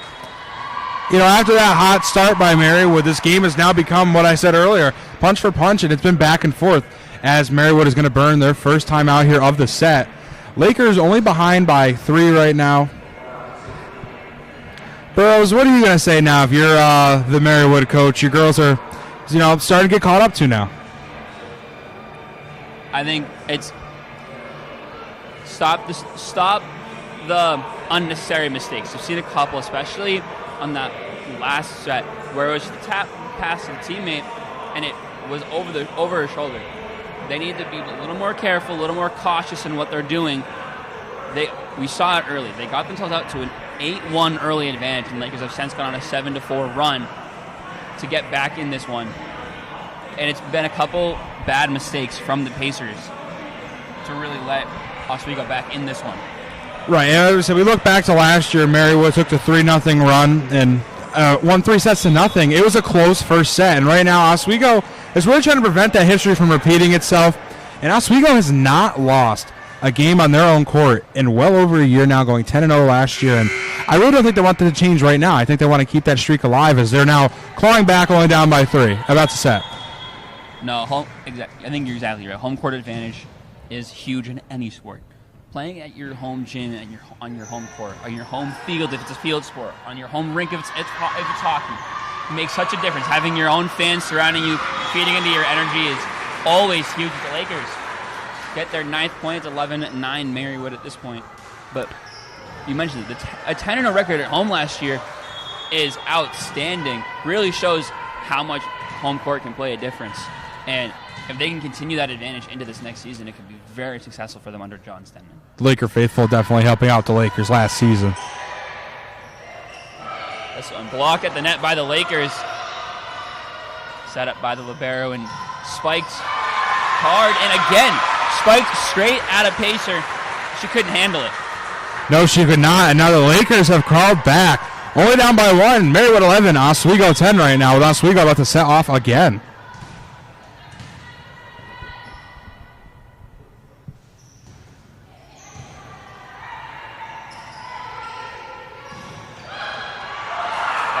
Another great play by the Lakers there, but it was the exact opposite of what we've seen from Marywood. That was a hard spike for Marywood, straight at the Laker. Perfectly deflected into an empty spot over the net. I'm not sure if that was fully intentional, but it worked out just the same, and this one's tied up at 11. After that 8-1 run by Marywood, it's been all Oswego, as now we're tied 11-11, and as I say that, Marywood will officially break the tie and regain the lead. Not allowing Oswego to take a lead yet. Only 12-11, Oswego down by 1, are very much in this thing.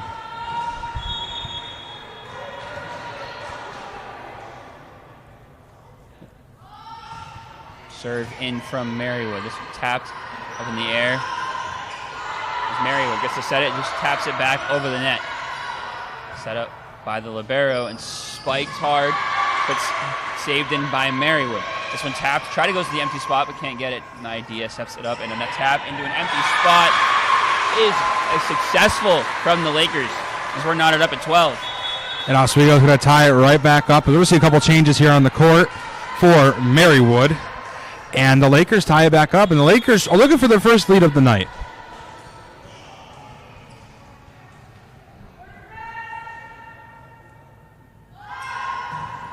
Lakers serve it in, a hard serve, set up into the air, spiked and blocked, but the Pacers keep it going. Again blocked by the Lakers, as the Lakers now get to set up their own opportunity. This one again blocked at the net. Marywood keeps it going, and will put it back in the Lakers zone. Just a tap over that time, and a great change of play by the Lakers. They had been going for hard spike after hard spike after hard spike. The Lakers going to go for the hard spike. Instead, just soft little tap. And now we see the Lake Show take their first lead of the night, now up 13-12 over Marywood. Lakers will serve this one in. It'll be a service error. Out of bounds, it's knotted back up at 13. And Marywood now be able to set, now has a chance to answer back to the Lakers. Marywood sets it up. Spiked, but not very hard. Marywood keeps it going. And that one is on the line. Marywood gets a point. Great placement there, just hard enough to stay in bounds without going too far. Like I was saying last game, this is still the first game for both these teams, and actually the first game for the head coach for the Lakers. Both of these teams are busting the rust off the wheels. It's been in a while, almost a calendar year since these girls have played any volleyball. And right now, placement, mistakes are all very common. Placement issues will happen a lot tonight. Definitely through this first set, we're going to see a lot of mistakes, a lot of the rust busted off the wheels. But right now, it seems that those early jitters when the Lakers are down 8-1 have seemingly disappeared, and we're now tied up at 14-14. Served in by Grace Taylor on the Lakers. Marywood sets it up, spiked but blocked at the net. They stay in the Lakers' side. This one hit across and now set it for the Pacers. Try to get tapped across the Lakers. Good defensive play as they set it up. And Marywood will take possession. Block at the net, and Grace Taylor will keep it up. Nia Diaz just taps it over. As this one hit deep in the zone, Cara Simplicio keeps it going. And this one is a nice rally from both sides. It's a hard spike. Is tapped in there by Nia Diaz. Cara Simplicio put it back in the spot for her teammate and tapped over the net. Messed it up by Marywood. And little miscommunication from the Lakers there. The long rally just a little too long. People look a little out of position. Players running into each other. Can happen after a long rally for sure. Yeah, and you're seeing that on both sides of the court. I mean, you saw earlier on Marywood, a couple of girls ran into each other, multiple players going for the ball. Same thing for the Lakers, multiple players going to the ball. But again, that's that early season jitters. It's been a long time since most of these girls have even touched a volleyball. Obviously, you got the summer training, but it doesn't really matter until you're on the court and you really know how the game's rolling. As Marywood's about to set off, and now up 16-14 over the Lakers. Marywood with the serve. Diving save. Set up by Nia Diaz and hit across. Marywood set up a tap play. Was unsuccessful as the Lakers tapped it right back and no one was ready for it on the Pacers side. Yeah, and the Lakers have looked really good on defense. I mean, they're staying right by the net. They're playing close ball. They're not letting it get over. The only thing that's really been their downfall right now, their kryptonite, is when their spikes come through and they find gaps in the defense. Service error there for the Lakers. Cara Simplicio served just a little too far. Her second service error.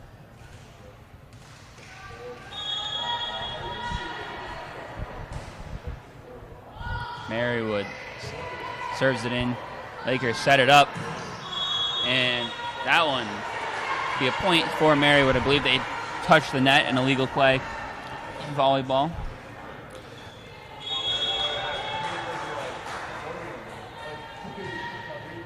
Mary with the 18-13 lead. Nice diving play. And Marywood will not get the point there. Well, Marywood on the other side of the net knocks someone out of bounds. The Lakers only down by 2 now, and both teams inching closer to that 25 mark here in the first set. The Lakers get the serve. It's one ace apiece here. No ace for the Lakers this time. Great play, tapped over the net and in a perfect spot. And that's number 13, Georgia Ferry, the senior out of Hamburg, New York. Has been absolutely great playing defense. Is right there at the net and not letting any small ball plays get by her. If something comes close to the net, she's there to kill it. As the Lakers will get another point there and tie it back up at 18. A little repeat of last year, a very close first set for both squads. A little back and forth. A run from the Pacers is matched by a run from the Lakers. The goal for the Lakers right now is to actually pace the Pacers. You got the Pacers get too much of a pace and, we'll say outswim the Lakers here. As the Lakers grabbing another point there, and a timeout is called. And coming off back-to-back aces from Sydney Schiffler. Lakers looking better late in this. Obviously, you mentioned it. It was an 8-1 early run from Marywood. You take those points out, you look, Marywood would be at 10, Oswego at 18. So it's been an 18-10 run since that early run from the Pacers. Yeah, Oswego has looked great since then. And, I mean, obviously we have Simplicio, was great last year, and so far playing great this year. And absolutely, Georgia Ferry, number 13, has been excellent playing defense. She is not letting anything get by her, and that right now has been the game changer for Oswego. So it's a little nervous, a little riled up in the beginning, but now she looks calm, cool, collected. With her and Simplicio on this court, the Lakers look good, and I think they have a great opportunity right now. They are up 1 on Marywood, but don't forget, Marywood is not a team to overlook. Marywood does not matter how many points Oswego puts up on them, how many points they put up on Oswego. They're going to try and keep their foot on the pedal. Now, if you're listening to our commentary here and you're hearing a lot of familiar names from last year, that's because the Lakers are in a very advantageous position of returning a lot of their top players from the previous season. Obviously, we've mentioned Cara Simplicio and going into just her junior year. Grace Taylor in her senior year. Georgia Ferry from last year going into her senior year. Sydney Schiffler taking a grad year to come back. The Lakers returned so many of their top players. And what that does for a team is builds chemistry. These girls last year were together when they were in the highs of the season, when they were in the lows of the early season, when they were down, when they were 2-5 to start the year. They were in the highs of that 11-game win streak together, and in the lows of the late season. But the chemistry was built for that entire season, as that one's hit out of bounds by Cara Simplicio, as Lakers are up 21-19. But the chemistry on this Lakers team cannot be understated. And you've seen it here, a couple plays where they're just like, they pass it into a spot that doesn't look great, but there's someone right there for it. Yeah, and the Lakers now have the time to grow and learn together, and they know what the high of the highs feel like with the 11-game win streak, the longest of team history, not losing a single game here in the Maxfield Gymnasium in beautiful Laker Hall. I mean, they know what it's like to win, but they also know what it's like to lose in the first round of the playoffs and get 3-0'd. It's a bad feeling, but they don't want to feel that feeling again, and now they have the time to grow. They can learn from that and improve upon themselves. As Marywood scores a point, and we're going to continue to see a close matchup here. Oswego only up by 21-20. It's been interesting. I'm on the edge of my seat. As am I. And as we talk about how the Lakers returned a lot of their top players, so did Marywood. They're missing their top player from last year who graduated, Shannon Kaur, as the Lakers take a 22-20 advantage. But Michaela Meek has returned. She's only a junior. She was second on the team in points with 276. Casey Hagerstrom is back third on the team in points. And Libby Smith, the fourth on the team in points, is just in her junior year. So, just as the Lakers returned a lot of their top players, so is Marywood. Yeah, so they both have returning players. This is a very similar matchup to what we saw last year. Not a lot of people have changed, and obviously Marywood losing their top player, that's not good. But you got a lot of underclassmen who are hungry and really want to learn. And now Marywood's tied it up. We're at 22-22. 3 points away from that magic 25. We got to win by 2, though, just like we're playing pickup basketball.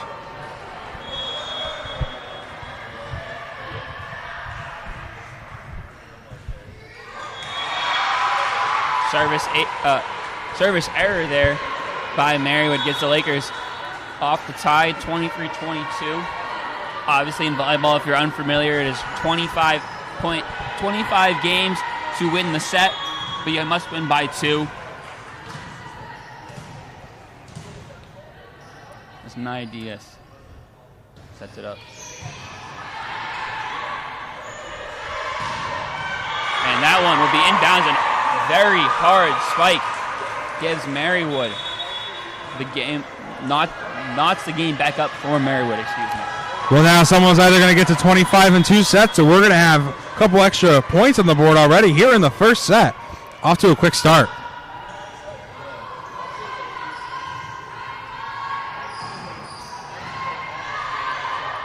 This one set up, blocked at the net, and the Lakers grab the 24-23 lead.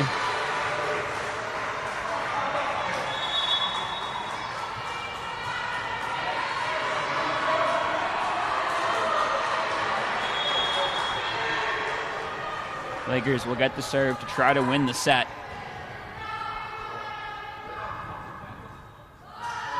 The serve is long. Well, it looks like we're going to get a couple extra points on the board. It's not up 24-24. So right now, it's next one to 26 is going to take the set.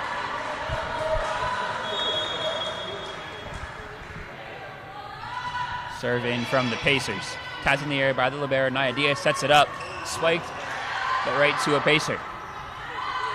Set up, tapped across. Great diving save. Set up again by Nia Diaz. This one tapped. Marywood keeps it going. And that one just in a tough spot.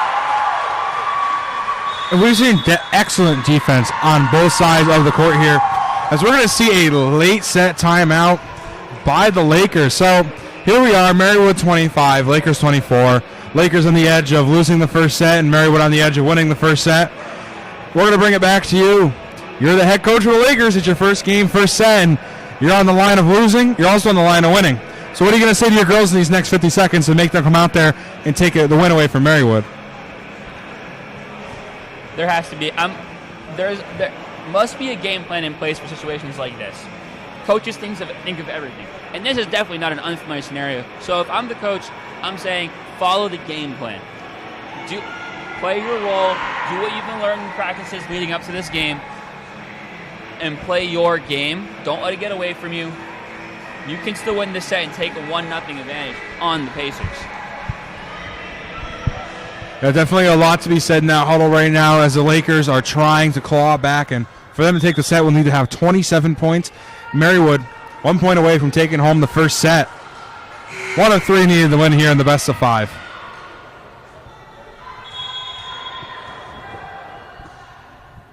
Served in by the Pacers. Tapped in the air by Troy Naidea. Sets it up. Tapped over, but right to a Pacer. It's spiked deep, but saved. And Marywood takes the first set, and they'll get 1-0. A disappointing fashion for the Lakers to drop that one that way. It was a great play by Marywood. Excellent spike. Not much you could really do as the Lakers. They found the empty spot. They went to play defense on it, and, well, it just wasn't enough there for the Lakers as we're now going to have a little 3-minute intermission here. First set, Marywood. Oswego, no sets yet, so that's the first set for the Oswego's new head coach. I mean, what would you think if you were him? How would you feel now going to talk to your girls? They looked really good. Obviously, they were down early.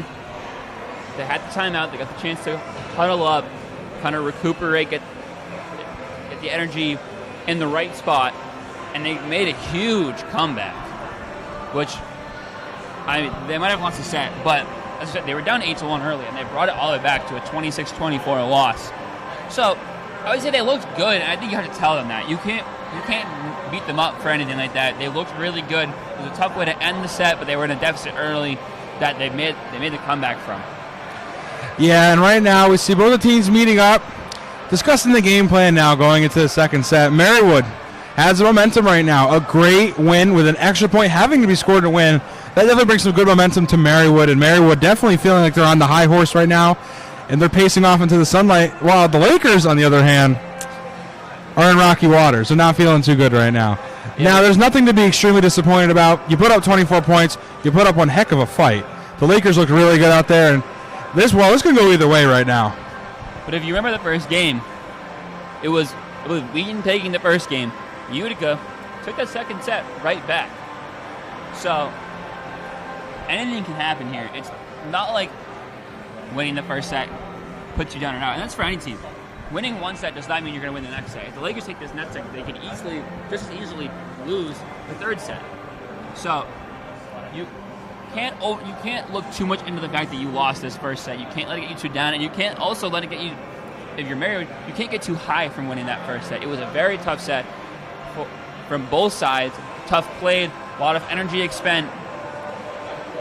Really just have to use this time to debrief with your teammates, debrief with your coach, figure out the game plan going into set 2, what you need to do.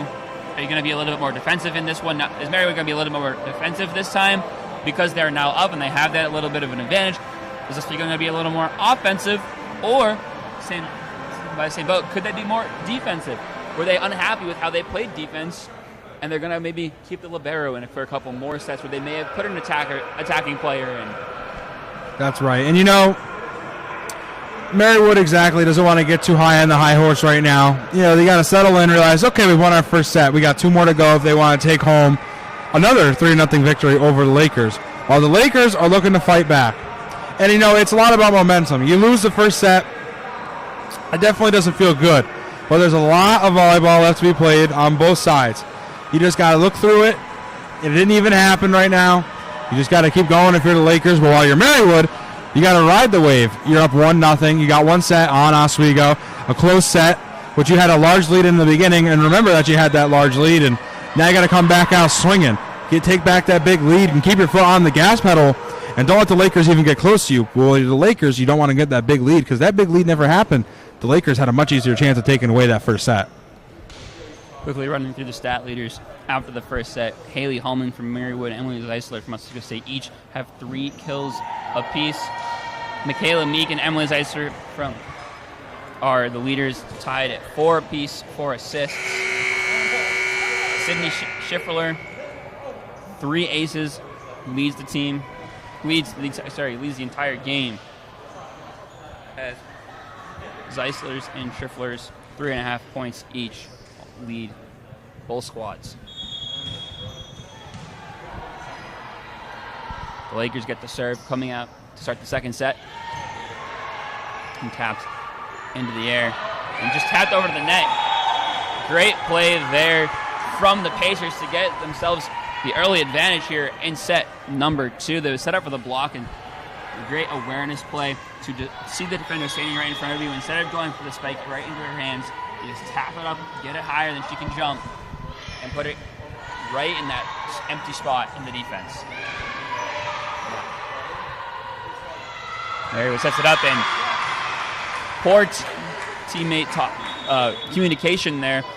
It was set up, but it wasn't set up very high. I'm not sure if she was thinking that it would go for another set where the player was going for a spike. It's just an awkward play there as the Lakers get it tied up at 1 from off the error. This one blocked at the net, but stays on the Lakers' side as Marywood. And Marywood doing what they do best, using the spike to their advantage, while the Lakers, they really need to get the ball back on their side.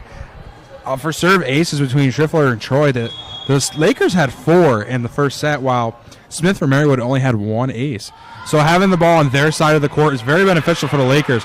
Could earn them 4 extra points that are very needed, especially when you only lose by 2 in the first round. Marywood just tapping it lightly over the net. This one blocked, but deflects into an awkward position for the Pacers, and we're knotted up at 2. And we're getting a little bit of deja vu from the last game we seen here in the Max Zeal Gymnasium. 2-2, tie game. Yeah, my last partner I had in the air, Kyle Spizak, we said the word tie probably about 86 times that night, and right now we're looking like we're going to see the same here. Great volleyball from all teams. It's going to be a great weekend, Brian. It's going to be an excellent weekend, as it's opening weekend here for Oswego State Athletics. Also opening weekend here for our sports channel here for TOP, and also our neighbors at NYO getting their first experiences of the year on the air. Finally, everybody's back in action here on the shores of Lake Ontario. Yes, opening weekend seeing a total of 8 games across 2 sports, 6 of them coming from this volleyball invitational, and field hockey getting 2 home games as well. One finished up not too long ago up at the Laker Turf, and they have another game tomorrow afternoon. As Oswego gets themselves up 5-2. And the Lakers holding on to a nice lead here. About to set off again with a 3-point lead here over Marywood. Looking a little opposite than how it did last time. Now Oswego off to a strong start with a big lead as they're going to get another point and go up 6-2 over Marywood with the 4-point lead. Back-to-back aces from the Lakers.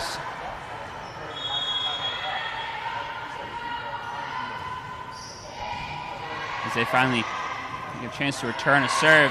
Some blocked at the net and deflected down into Laker territory. Marywood tries to mount a 4-point comeback. But you had talked about aces being a key for the Lakers, and you saw another 2 of them in a row there from Kaylee Troy of the Lakers. As Marywood goes into the net there on the service error. And I'm going to think that's going to reign true through this entire game, maybe this entire weekend for the Lakers, maybe the entire season. Their servers seem to be doing an excellent job. Kaylee Troy and Sydney Schiffler especially finding spots in the defense, hitting it really hard into an opposing defender. Yeah, the aces have been absolutely beneficial for the Lakers. I mean, Schiffler with 3, Troy now with 3, had 1 going into the set, 2 already in the set with only being 7-3. They've been absolutely crucial for the Lakers. Those aces are beautiful, and Marywood, again, Smith with only 1, and it was in the first set. The ball is on their side of the court. The Lakers tend to play better right now, currently up by 5. When the ball's in their hands, and they're not on the defensive side, they're playing a lot better. Their offense has been stellar, while they're finding the holes in the Marywood defense. Ideas with the serve. This one blocked at the net. Again, just going straight down. The Lakers The blocks in this set not being as efficient. Seen a couple times now the ball just goes straight down instead of going back across the net. Set up for the Lakers. Hard hit, but straight up into the air by Marywood. And another one just into the net. I think that's the third time we've seen that in the last 5 or 6 points, where Marywood just hits it straight into the net instead of getting it over. And Oswego is going to absolutely take those mistakes that Marywood are making and use the points to their advantage. And that's what they've done so far this set. There's been a lot of mistakes made by Marywood. Like I had mentioned earlier, a lot of mistakes here in the first game of the year, first tournament. You understand that a lot of mistakes will happen, but right now these mistakes from Marywood are becoming costly, dropping their team down 5 points with Oswego currently with the ball. Marywood sets it up for the spike. This one blocked excellently by the Lakers. It went straight down on the Marywood side instead of straight down on their own side, as they have a 10-4 advantage here early in the second set. And we're going to see a timeout taken here by Marywood. Oswego now up 10-4, off to a great start. We have a minute here intermission for this timeout. So Oswego 10-4 with the lead. I'm sure Coach right now is happy for the Lakers. This is his first big lead as the Lakers head coach. How are you feeling now if you're the head coach for the Lakers? Feeling really good. That's the best thing you say. You're feeling really good by the way the second set has gone. Obviously the game plan changes that you had in that little intermission between sets are working out so far. And I think you can take a lot away from this early 10-4 lead.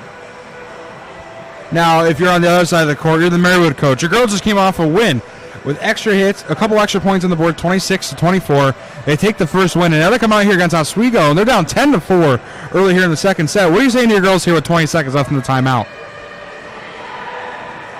Reset yourself, breathe, calm down, start hitting the ball a little higher up. A couple times it looks like they're trying to just hit it hard straight and get it to land in a spot instead of going a little up, and it's resulted in the ball going straight into the netting instead of over. But it's still early. The Lakers still need another 15 games, to win the set. You have a lot of time to come back. A lot of volleyball left to be played here. One blocked again. The Lakers defense showing up strong. Emily Zeisler. And the Lakers look like a whole new team coming out here in the second set. Last time down 8-1 to start. Wow, the turntables have now turned with the Lakers up 11-4. This is set in, and a bad setup by Marywood gives the Lakers an 8-point lead, 12-4. And the Lakers right now, all the momentum is on their side. That one scored as a service ace as well because it wasn't returned off the serve.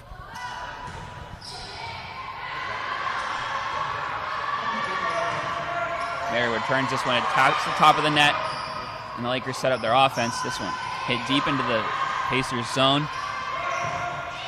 And that one out of bounds. They're going to say point Marywood. Lakers a little confused. They don't think they touched the ball, and they're going to argue it a little bit.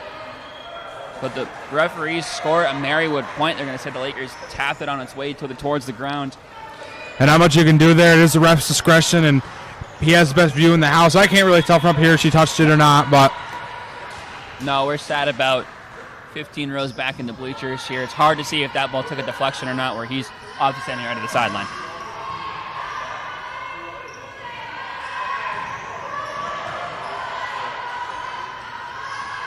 Spiked across by the Lakers, and in an excellent positioning on the spike there. And the Lakers energy is high. And the Lakers' energy is great.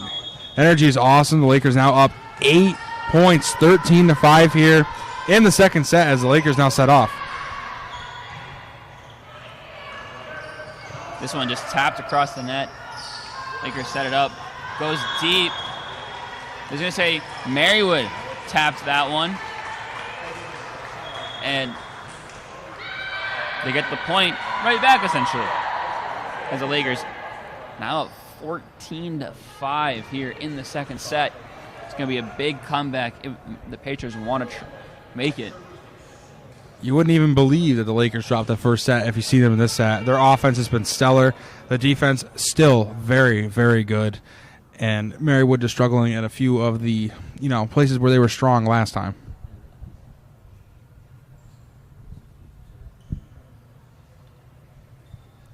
I'm not exactly sure what's going on here, but Marywood talking to the referees, trying to get some clarification. And the point does go to the Lakers. When set in by Grace Taylor. Tapped up and blocked. This one hit far away. The Lakers get another point on the attack error. And this is the largest lead I've seen in Max Zeal tonight between the two games. Oswego up by 10, 15-5 over Marywood. Marywood really struggling compared to what they did last time. Marywood making a lot of those early season mistakes that I mentioned. And now obviously you understand when those mistakes happen. It is early and they're busting the rust out the wheels. But these mistakes are now adding up and becoming costly to the game that they're playing. While the Lakers, those mistakes have disappeared. They seem to be a lot better. And most of the rusty stuff that they were doing in the first set has just gone away. They have seemed to get into a rhythm and get into a groove. And right now, all the momentum on the side of Lake Ontario. I think a big story here in the second set, or something that tells the story a lot here in the second set, is the hitting percentage. In the first set for the Lakers, it was nothing, which doesn't sound right if you don't know volleyball. Essentially, it just means the hitting percentages kills, take away, subtract errors from that in total, and divide it all by total attacks. It was 0. 9 kills, 9 errors for a 0 hitting percentage.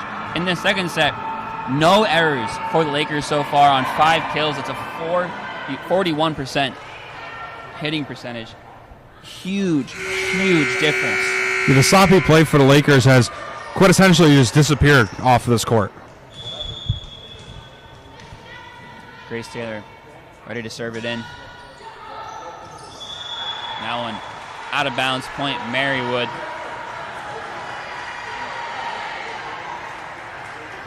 Taylor gets subbed off.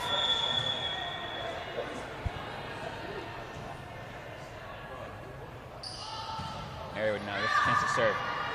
Hit up into the air. And it'll just be a tap across this time.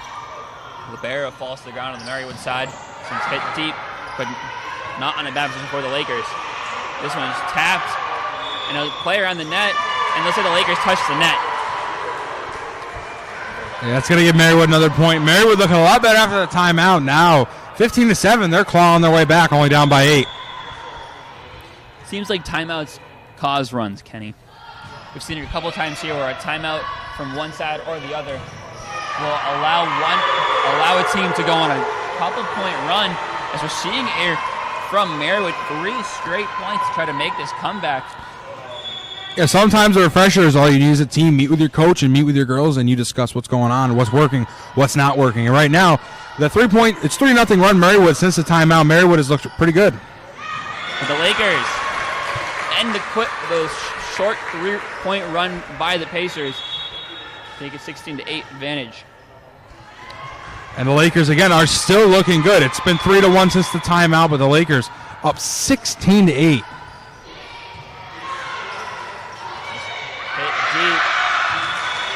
And way out of bounds by the Pacers. It's a lot of sloppy play right now by the Pacers. The Pacers in the first set were looking clean, energized, and looking well. And right now they look tired, and a lot of the play has just been sloppy. A lot of mistakes that were expected to be made, but and the amount that are being made is costing Marywood a lot, as Marywood does score a point there, and it's now 17-9 Oswego right now. Marywood had a chance to set up their offense there, and it worked out for them. Let's look at another chance to serve. This one set up for Lakers. Just a little tap, diving save for the Pacers, and it's tapped across, but kept in the air. This one hit deep and out of bounds. Marywood reaches 10 points here. And Marywood has finally reached the double digits here. 17-10 Oswego on top, and Marywood trying to take a little bit of this momentum back because they've done better since the timeout, but still have a long way to crawl back. 5-2 run coming out of that timeout, and that obvious miscommunication. You see the girls saying it to each other. They're like, sorry, should have talked about that. Went right through the defense, and an ace from Marywood brings the deficit down to 6. Marywood just found the gap in the Oswego defense and cut right through it like a hot knife through butter. Pacers set it up, and a block from the Lakers.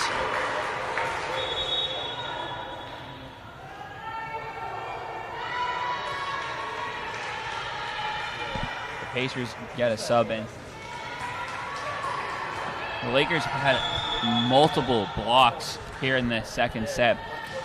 The Georgia Fairies continue to be a brick wall for the Lakers.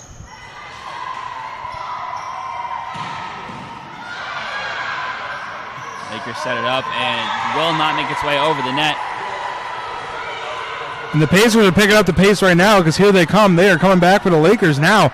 Only down 6. They're far from out of this thing.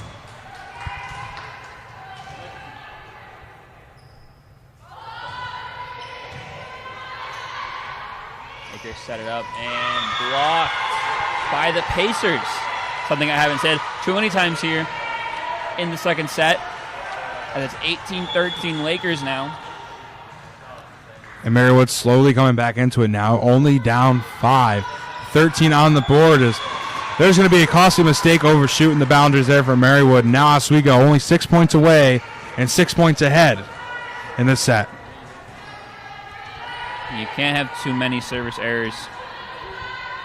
Only 4 so far.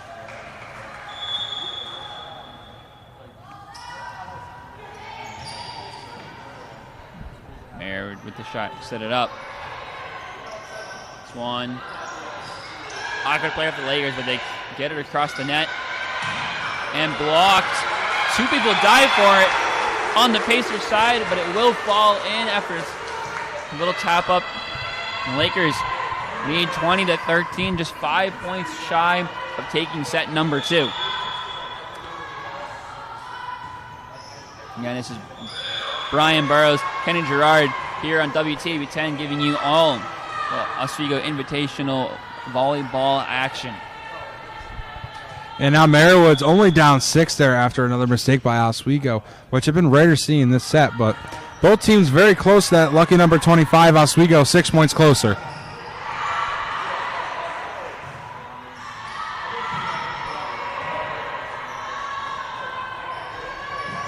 This one inbounds, excellent spike. Read the defense perfectly, found that hole in the back corner. 21-14, Oswego. And the Lakers with the large margin of a lead right now. Very far on top. 4 points away from taking home set number 2. Nia Diaz goes through her serving routine before sending it across the net.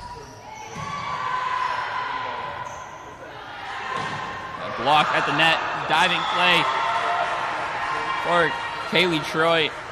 Not successful.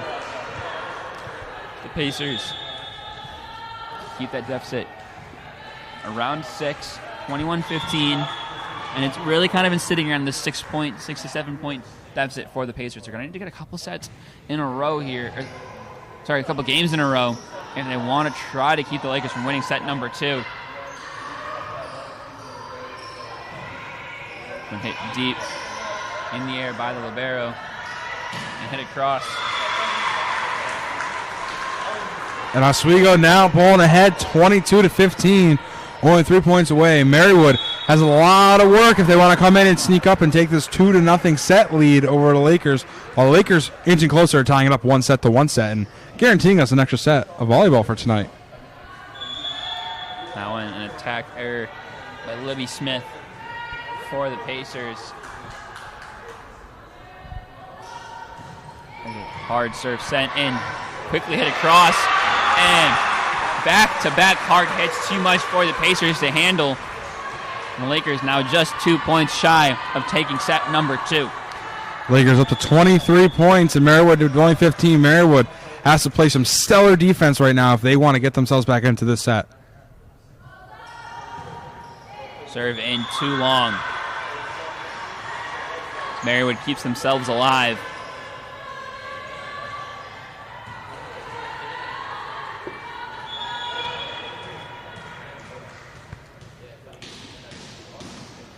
serve will come in from the libero on the Pacers. Tapped across, almost placed over there. Spike goes in. It's actually just a tap from Marywood. It hit deep out of bounds. Marywood brings it down to 6 once more. But Marywood not out of this yet. Only down 6 points. 23-17 with Marywood now having the chance to serve it. If they can get an ace here, they'll be right in this thing.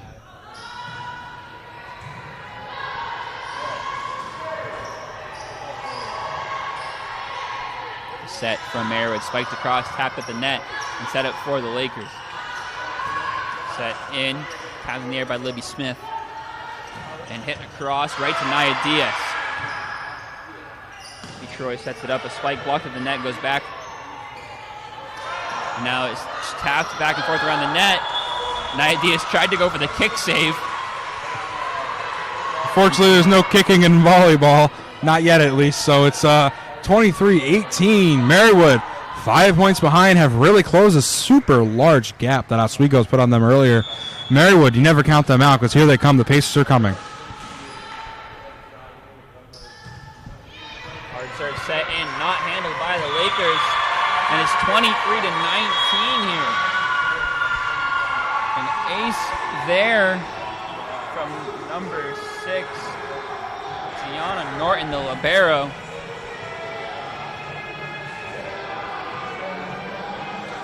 Well, timeout is taken here. 1 minute left in the timeout. Oswego 23, Marywood 19. Not a lot left for either team. Marywood was down by 10 at one point, believe that or not, and now only back 4 points here on the Lakers. It's always a close matchup so far between these two. They create some big gaps earlier on, and for some reason it always comes back. Someone goes on a run, and we're here again with a close ending in the second set. Marywood trying to open up the gap to make it 2-0 and make the next set possibly their last, while the Lakers look to escape that and go 1-1 and get themselves one set closer to the magic number 3 they need to take home the victory tonight.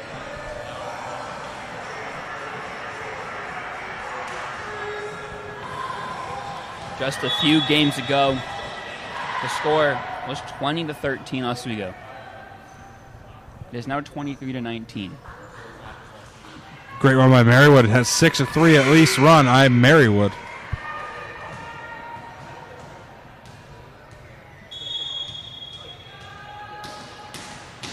Gianna Norton serve it in. This one just set up, back-to-back sets, and blocked at the net point. Lakers as it went out of bounds off the fingertips of the Marywood player. The Lakers now just a point shy of taking set number 2. The Lakers are knocking on the door of victory while Marywood trying to stave off this loss here. Grace Taylor with the serve. This one hit straight into the net. As they'll give a point to the Lakers. The whistles were blown. And the Lakers take set number 2, 25-19. But Kenny, there's a lot to take if you are Marywood there.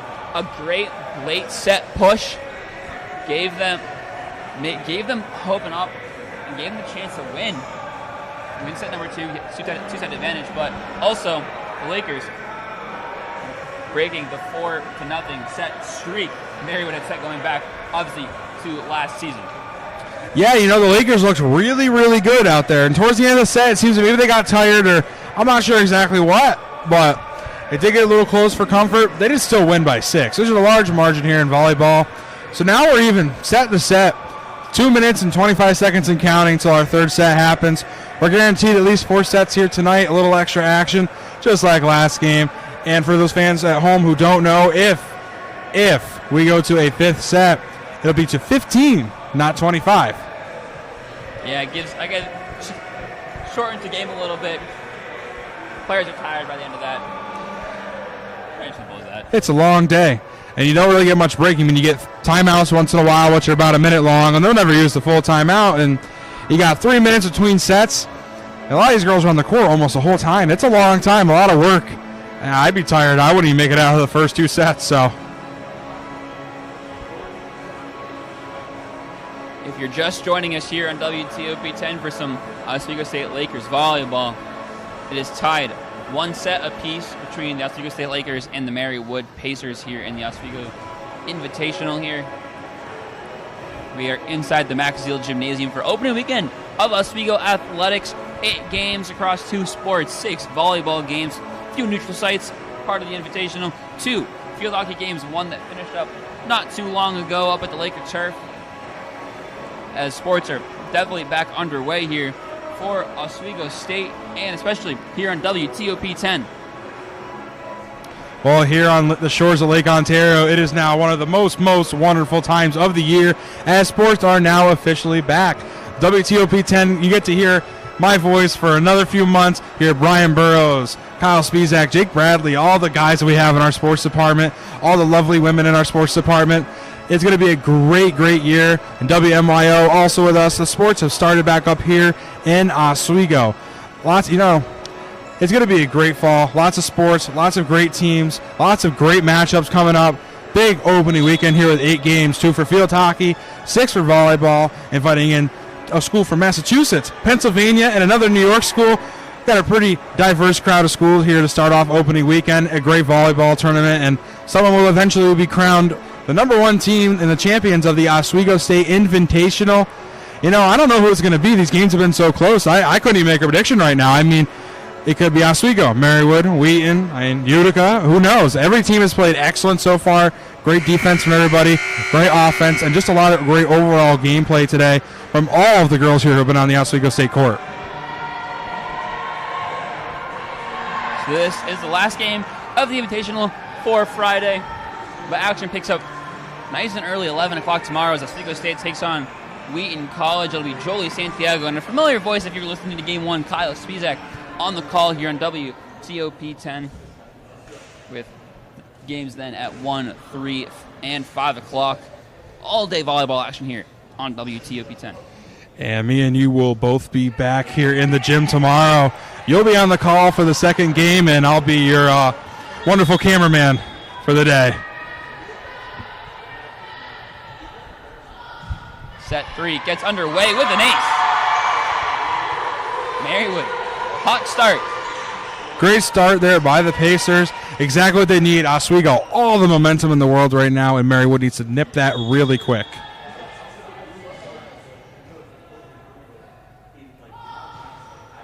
And this one now, service error. So, a little back and forth there from the same server. Jaden Laws with the service ace, followed by the service error.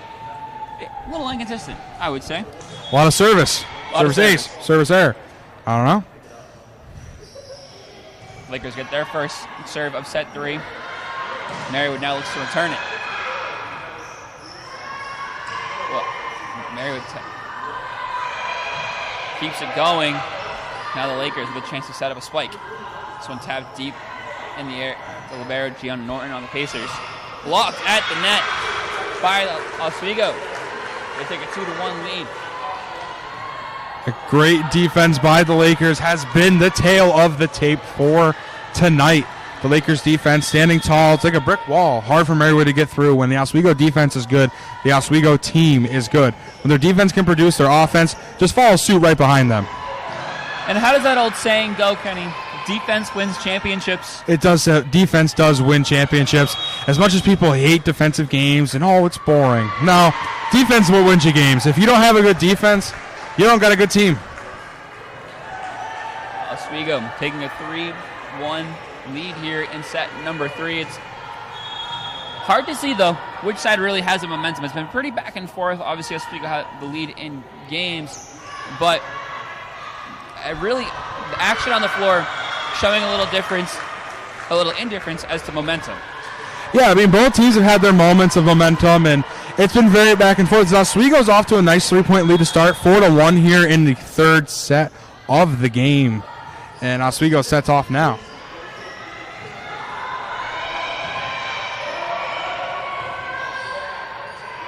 Lakers, the spike blocked. And Marywood showing some good defense of their own there. Both sides have had great defense. When it's close up to the net, you're really not going to get much going for either side, but overall I think Oswego's had the upper hand on their defense just a little bit, but Marywood has shown their good flashes of defense here tonight.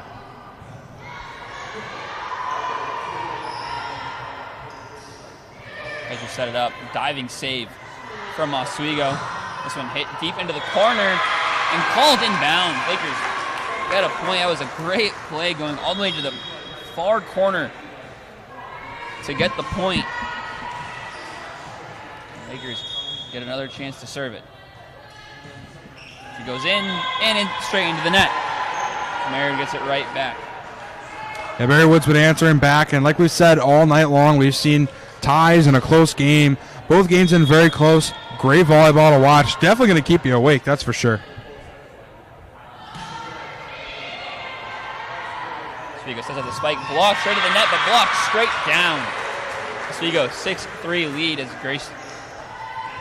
Well, you were saying earlier, defense wins games, and right now Oswego's defense is what's going to try and win them this match.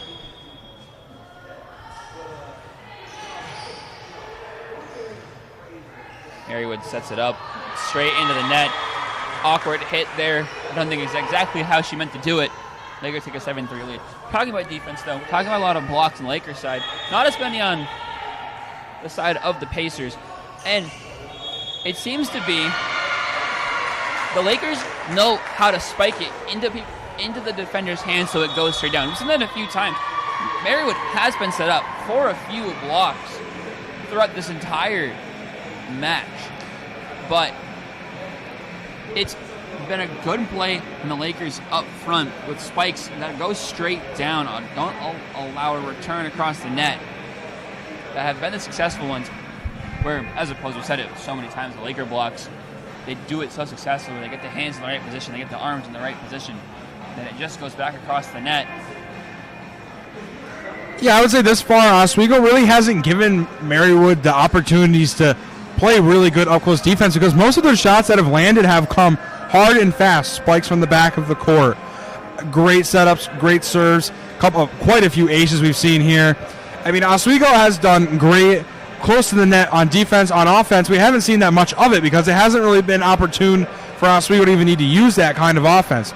The long ball, fast spikes have been working for Oswego, while Marywood has been trying to get that close offense, and it was working earlier on, but as the games progressed, the Oswego defense has just gotten better.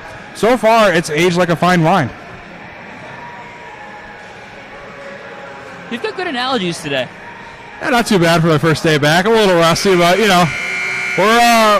we're finally back into fall sports. A little rusty, and you're on double duty here. I am on double duty. I apologize if my voice is starting to get a little quiet, but we'll do our best here. I got a bottle of water next to me to keep me going. Lakers with the chance to serve. Mary will return it. Goes deep in the Lakers zone, but they're ready for it. And Marywood gets a point.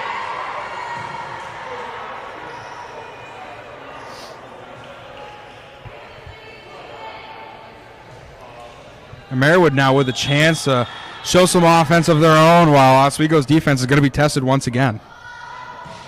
Serve into the net, but hard enough to break through it pretty much. Lakers will return it. Deep, hard, and perfectly placed. Exactly like I said earlier, those spikes have been beautiful for the Lakers. They have been on point, exactly where they want them, and so far they're going to continue to use the fast, hard hits. Well, I mean, I've been seeing smoke and sparks off this ball all night on the Oswego side of the court. So far, whatever they've been doing with that has been working beautifully for them, so there's no need to play the short game if you don't need to.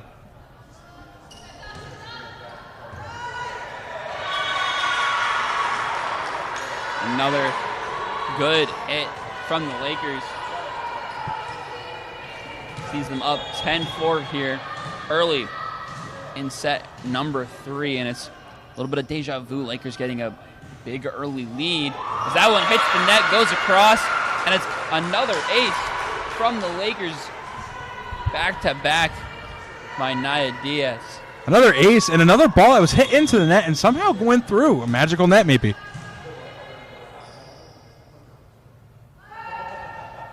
Diaz goes for the soft serve this time.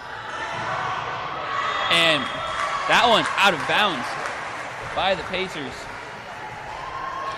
Well, Clearwater's ahead right now for the Lakers. Has been great. 12-4 on a great run so far here in the third set. Very similar start to the second set, but don't forget, Marywood came clawing back really quick. don't count out them Pacers, 'cause they're still in this thing for sure. You guys put the spike right out of the Marywood defender. That one deep. Unless they went off the hands of Nia Diaz. As Marywood breaks the Lakers' run. Not much she could do there. She was just trying to play defense. Could have let it on by, but, you know, if it were me, I'd have did the same exact thing and went to play D. Great play by Marywood. Haley Hallman getting the kill there.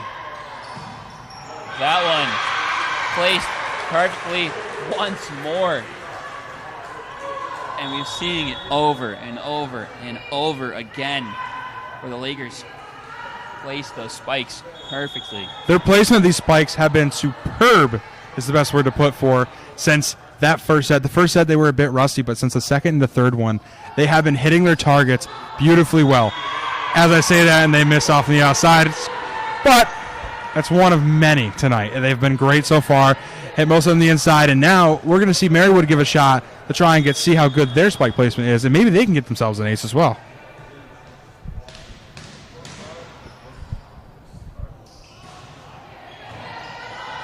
Serve in from towards the Lakers. This one blocked at the net, but goes far.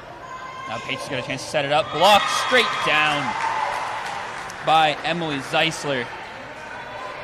And Zeisler's been great. She's been all around. She has a couple aces tonight, a few aces actually, I think. Great plays on defense. She's a brick wall as well as a great rocket when she hits the ball. It's all around great performance by Oswego as they score again. Now, 15-6, Lakers over the Pacers right now. In the battle of green and gold right now, the Lakers are currently in control. Brooke Taylor taking advantage of the net once more.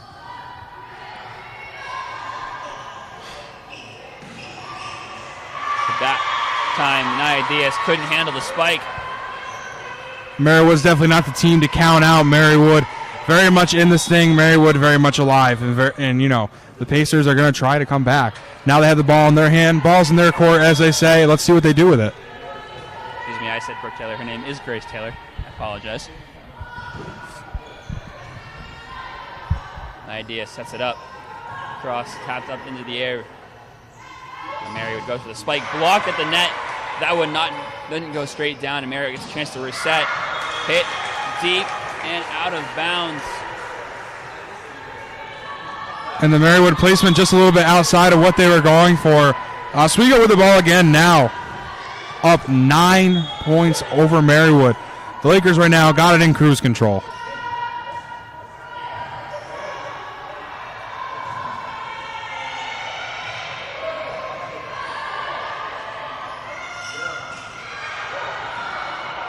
A little miscommunication there from the Pacers, but they do get it across the net. The Lakers have set up a spike. And that one perfectly hit by Sydney Schiffler. Beautiful, beautiful offensive plays, great communication. They have excellent fake setup. I'm over here falling for them all the time. I'm looking for the ball, where to go. It's not even where I was looking. The fakes have been excellent by the Lakers. Great offensive communication, while Marywood's defense has been lacking communication, and they're making simple mistakes that are beginning to cost them a lot right now. That one goes out of play off the hands of Bunn. The Lakers have a 17-8 advantage here in the third set. Sets tied 1 apiece.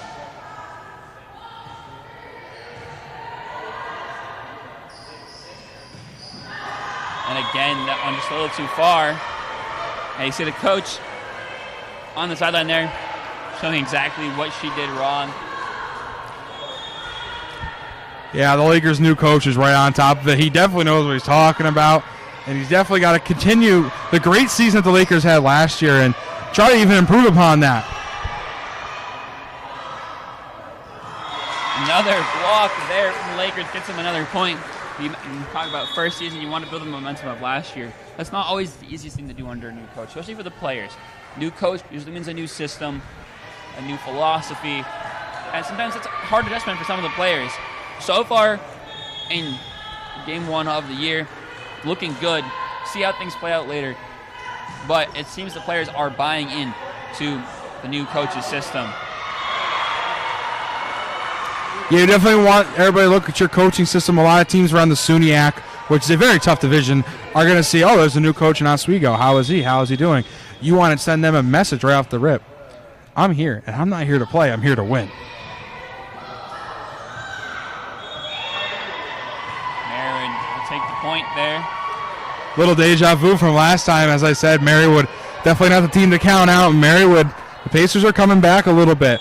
Only down now by 7 when they were down by just a quite few more. Now almost 10 points at one point in time, but the Pacers definitely not ready to be counted out as they're trying to come back.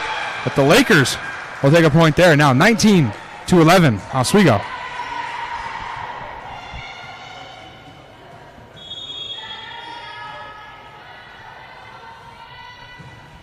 Serve in from the Lakers. They lead 19-11.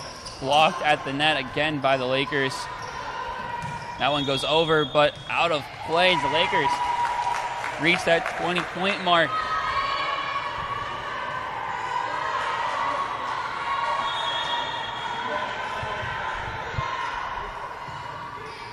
Serve in and an ace for the Lakers as that lead back up to 10 points.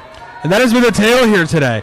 Ace, ball placement, spikes, the fast hits, everything like that has been working beautifully for the Lakers. As another ball goes off the net for the Lakers, and it's been outstanding so far. I don't even need to repeat it. It was a great shot. Yeah, it was. Went straight into the hands of the defender. With the spin, the deflection went right down towards the ground. Lakers now just 3 points away as Kaylee Troy leads the team in aces today with 5 with the serve. And Troy with the good defense there as they set it up. Spike right to the libero of the Pacers. I'll tap it across, and look who it is again. Kaylee Troy doing all the work. Now Pacers get a chance to set it up after the awkward hit by the Lakers. And it will be inbounds. Excellent rally from both sides. Marywood finally getting a chance to take advantage of an awkward place ball by the Lakers. And Marywood showing their own excellent ball placement there. Beautifully placed ball right on the back line. Just enough so the Lakers couldn't get there. Spike there right into the libero. Gianna Norton went backwards, and the Lakers out 23-12. The Lakers using their bread and butter once again. The spike and the fast shots have been excellent for the Lakers so far. And, you know, like I said earlier, they're not going to fix it if it's not broken. They're going to continue to use the same method. That's worked so well. They're up 23-12 right now here in the third set. Nia Diaz sends it in. Tapped in the air by Gianna Norton and tried to go for the tap across. It was blocked at the net, and the Lakers now just 1 point away from taking set number 3. What a turnaround we've seen from this Lakers squad. It was a rough first set. They were down big early. They made a comeback but couldn't complete it as they lost 26-24. But then coming out in set 2, they came out hot and they came out firing, got themselves a big lead. Marywood made a comeback late as they'd like to do it again here. But 24-13 now for the Lakers is such a big advantage. 11 points. Marywood is going to have to go on one of the hottest streaks we may ever see in volleyball to make a win here in set number 3.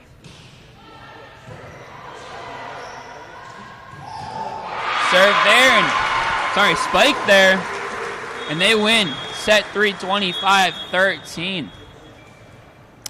And there you go. I mean, that is exactly what I was talking about last set. The Lakers' bread and butter play was the spike. It worked beautifully. They needed no need for the short, small ball, up-close plays like we saw a lot of in the Utica game. They were short plays. They were kind of soft hits. It was working for both teams. Oswego, not the case. They don't need it. So far, their spike has worked beautifully against Marywood. Once they started doing that, Marywood has not been able to really catch up to themselves now. I mean, 25-13, 12-point win, huge deficit win there for the Lakers. Now up 2-1 in Oswego. This could be the last set here for the Lakers if they come in. So now you're the new head coach for the Lakers again. It's the same scenario we've had all night long. You're on the verge of your first victory in Max Zeal Gymnasium. What are you saying to your girls, Coach? Keep up the hard shots. you keep saying it, bread and butter. It's exactly what it is. The Lakers have some extremely hard hitters on their team, and it's just too much to handle for the Pacers. But not only that, keep up the good defense. The blocks at the net have been so successful all night. Do exactly what you've done for the last 2 sets. Good defense, hard spikes. You're going to win it no matter. It's going to be hard to beat. Yeah, if they keep those shots up, they're going to be a hard team to beat here. We have 1:30 left here, halftime in the intermission now. So, you're on the other side now about the Marywood coach, and your girls are down. They won the first round. They've gotten knocked down twice in a row. What are you going to say to them to pick them up and get them ready to face, well, let's just put it blankly, the red-hot Lakers? They are on fire coming into this third set. All the momentum's on Oswego's side. What are you saying as a Marywood coach? Relax, calm down. That's step number one. When you lose 2 sets like that back-to-back in hard fashion, emotions can start running high. You start playing outside of your system, outside of your game plan. So just calm down, remember the game plan. You can still make a comeback. Also, set your feet. It seems like the Pacers have a lot of moving feet, especially when those hard spikes come in. They're not always ready for it. They need to get their feet set, their feet planted, get a good base underneath them to be ready for those hard spikes. But with just a little time left here in the break, we'll take a look ahead for this Lakers. Obviously, tomorrow, more home action here in the Oswego State Invitational. After that, head up to the North Country. The North Country Classic is in Canton, New York, to take on St. Lawrence University and Hamilton College for 2 games up there, and then off to Potsdam for a game versus Clarkson. That is all coming next weekend. The game versus St. Lawrence on Friday the 8th, Hamilton and Clarkson each on September the 9th, all in the North Country Classic.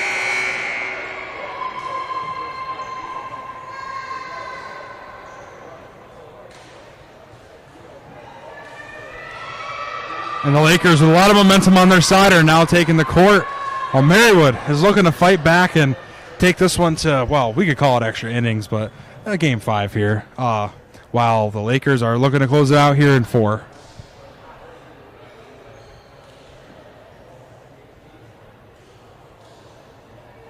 Lakers get the ball to start set number 4.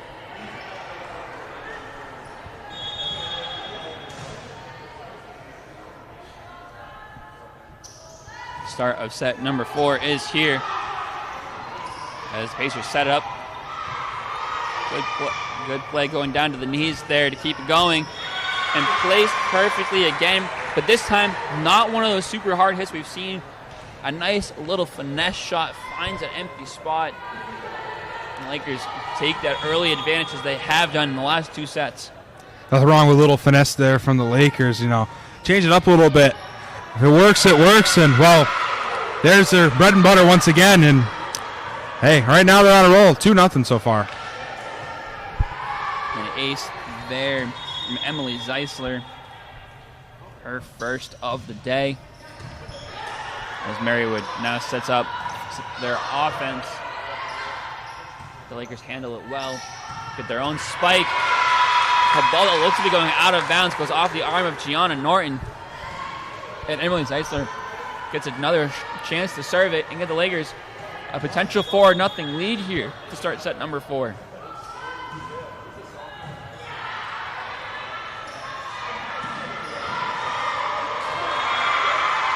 We saw it right there. Marywood just did exactly what the Lakers have been doing to them all game. A hard spike straight out of player's chest. That is the hardest spot to return the ball. It's a really awkward spot to get your hands to actually position it well to return it. Something the Lakers have been taking advantage of the entire game, and there is an ace. And quickly, 3-2.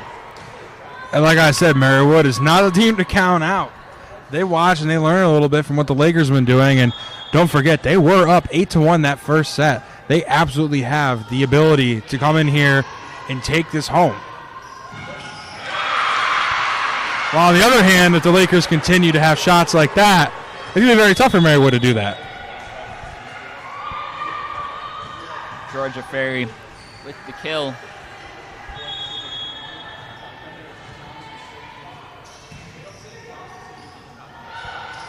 Marywood sets up. Now it's the Lakers. Right into a hand of the Marywood player, deflected back to the libero, Gianna Norton. She couldn't handle it. It's more of the same for the Lakers. Like I said, there's no reason to change it if it's been working. Continue to shoot those hard shots right at the chest and where they can't get it, and continue to play stellar defense like that, knock the ball straight down. And just like that, was 3-2. Now we see another 3-0 run on the Lakers. It's 6-2, Oswego.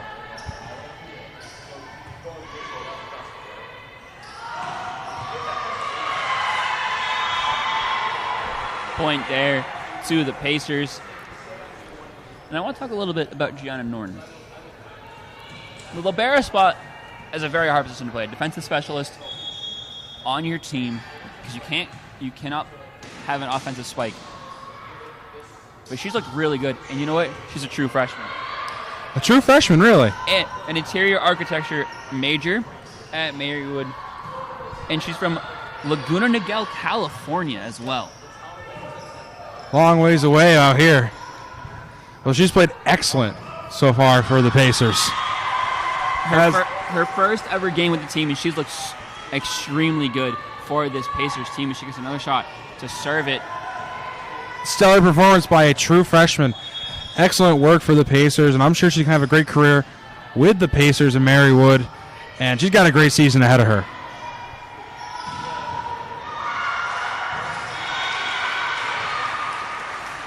Tough luck there for the Pacers. That was hit so hard straight up that it went into the roof and came back down just as hard. No shot to set up there. Any defense. Well, it's the good old saying, what goes up must come down, just usually not that fast.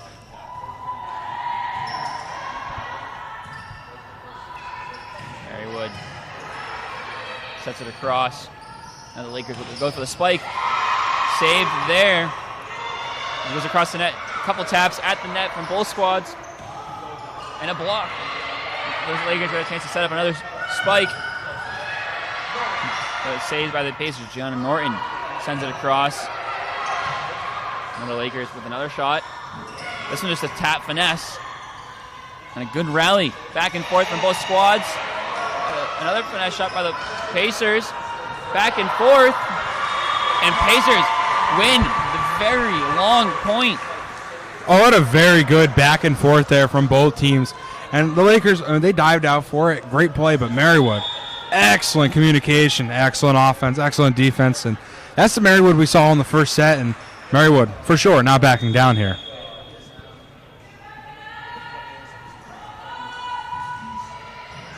That one, I think, went off the face of Schiffler, and now Marywood sets it up. Lakers with the shot, get it across, set up by Norton, and just a finesse shot blocked at the net. Now a high arcing shot, not returned well by the Lakers, and 7-6 Lakers now. Marywood on a little run, making it a close one here in set number 4. Yeah, we've seen runs from both teams. It's kind of the tail of the tape this set. Lakers go on a 3-point run. Marywood goes on a 3-point run. Lakers go for a 3 or 4 point run. Marywood goes for a 3 or 4 point run. It just seems to be very back and forth. It's a dogfight between these two teams right now. Both going for short runs, but both keeping it close and are both very much in this right now. Marywood trying to extend this to a set number 5 to keep themselves alive and take home the victory, while Oswego looking to try and close it out and reach that magical number 25 before Marywood does. Idea sends it in. Gianna Norton with the good play to keep it up. Now Nia Diaz to Kaylee Troy. Hard spike right at Gianna Norton, though. She handles it well. Lakers set it up once more. And that'll be a fourth shot penalty. That's the word. I would go with penalty, but yep, that's going to make it now Oswego 8 and Marywood up to 7. Keeping it close again.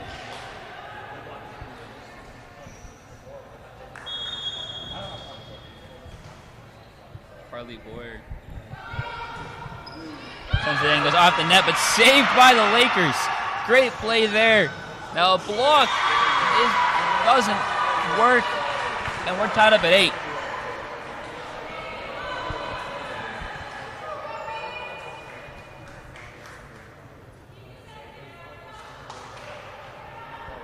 And you hear Marywood players on the sideline saying, keep this energy up, and that's exactly what Marywood needs to do. Now tied 8-8. Marywood needs to keep their energy up and continue to keep the momentum on their side if they want to stay alive and push this to a round 5. Sheila Newton with the serve. Nia Diaz now sets it up for the Lakers. Set across. Gianna Norton with a diving save. Blocked at the net. And the Lakers get it 9-8. Get a 9-8 lead. Oswego again with the ball, about to set, have been the ace queens tonight on top.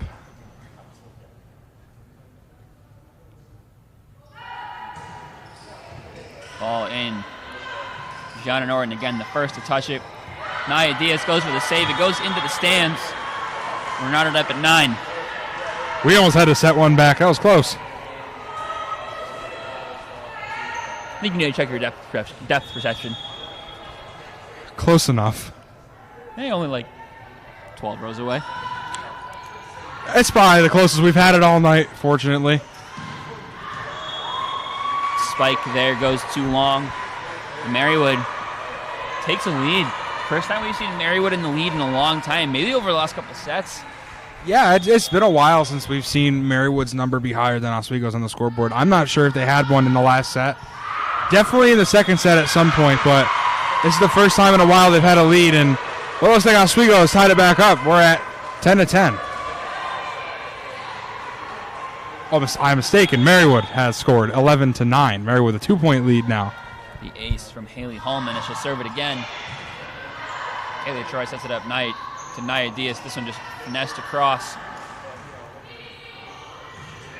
Marywood sends it across. Now the Lakers. Nia Diaz spiked but blocked. Marywood gets a 3-point lead. Definitely the first time we've seen this since the first set. It's been a while since we've seen a Marywood lead like this. Marywood going on a good run for themselves now, trying to continue this game and keep themselves alive. Marywood 7-3 run currently. But the Lakers try to get the momentum back in their favor. Point back Marywood.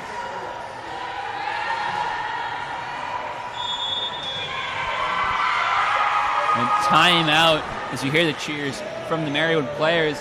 They understand that they have momentum right now, and they keep the momentum. There's a chance for this to go set number 5. Yeah, Oswego is starting to slowly fall back right now. They're down 9-13. Marywood with their first actual lead since the first set where they went up 8-1 on the Lakers, and it was all Lakers since then. And now the Pacers are right back in this thing, fighting hard to keep themselves alive as we have the Oswego timeout right now. And, well, what are you thinking now? What are your thoughts on this game? How are we feeling now sitting here in the 4th set? It's really interesting to see the adjustments Marywood has made. We were talking about it in between sets that they were having a hard time dealing with those really hard spikes. Well, they've done a better job in the 4th set of dealing with those hard spikes, but also it seems like a game plan change by the Lakers has also affected their play. You've seen a lot more of those finesse taps across the net, try to placing the ball in the holes in the defense instead of just going for those hard spikes they had been in the first couple of sets. And it really isn't working. We'll see if they change back to going to hard spikes as Marywood gets the serve. Nia sets it up, and that's a hard spike to get him a point. Oh, well, you're just talking about that. Yeah, it seems Oswego's bread and butter is, well, it's bread and butter. It seems to have been working all night long. I don't see any reason why you should switch from what was working before. So I think it's a good idea if they continue to do that, as now they're only down 3, and there's a service error there by the Lakers, and it's going to get Marywood the 4-point lead again, 14-10. Grace Taylor with the service error, her second of the night. I'm curious, where does bread and butter come from? It's a really interesting saying. I really don't know, but, I guess if you think about it, if you go to a restaurant, all right, and you go out to eat, what's usually on the table? Bread and butter. It's like a universal go-to item that almost anybody enjoys. It's bread and butter. Bread and butter is bread and butter. But I feel like when you say bread and butter in the context we've been using it tonight, it's the thing you do best. When you go to a restaurant, I don't really think the things they do best is just giving you bread and butter. I hope it's not, because that's a bad restaurant. Well, then it would be a really bad restaurant. Don't worry, the Lakers are no bad restaurant. I just think, in the context it said, it's what they go to. It's their go-to. It always works. Like at a restaurant, you might have a bad plate. Some of their plays aren't their best play, but that hard spike has worked almost every single time. Therefore, I think it's their bread and butter. I guess we just had a long conversation about bread and butter, didn't we? We did. As we were talking about bread and butter, Marywood continues their now 8-2 run, up 16-10. As we see the great defense by Gianna Norton coming back into play. She subbed back in. The Lakers try to get something going, and they can there. Shot blocked at the net, but not blocked successfully.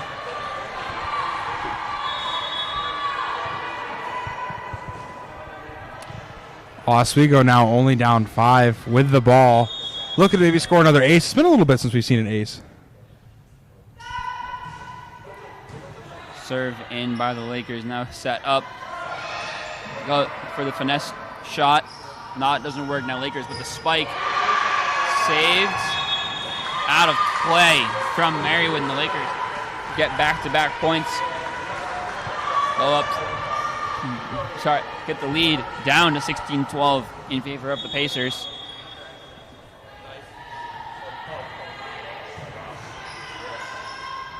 Marywood sets up the play. Hard spike out of bounds, and now another run here for the Lakers.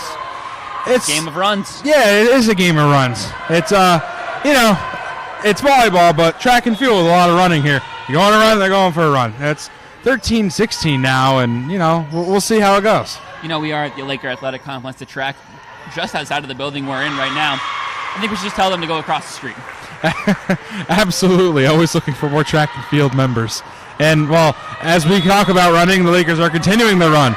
Now 14-16, and Marywood's going to have to pull the plug and take a timeout here. Now their lead cut down to only 2. So we're looking at Marywood now. 16 points. 25 is the goal to keep themselves in this. Oswego, 14. The goal is 25. Oswego on a bit of a run. The momentum switching back over to the Oswego side, it seems like.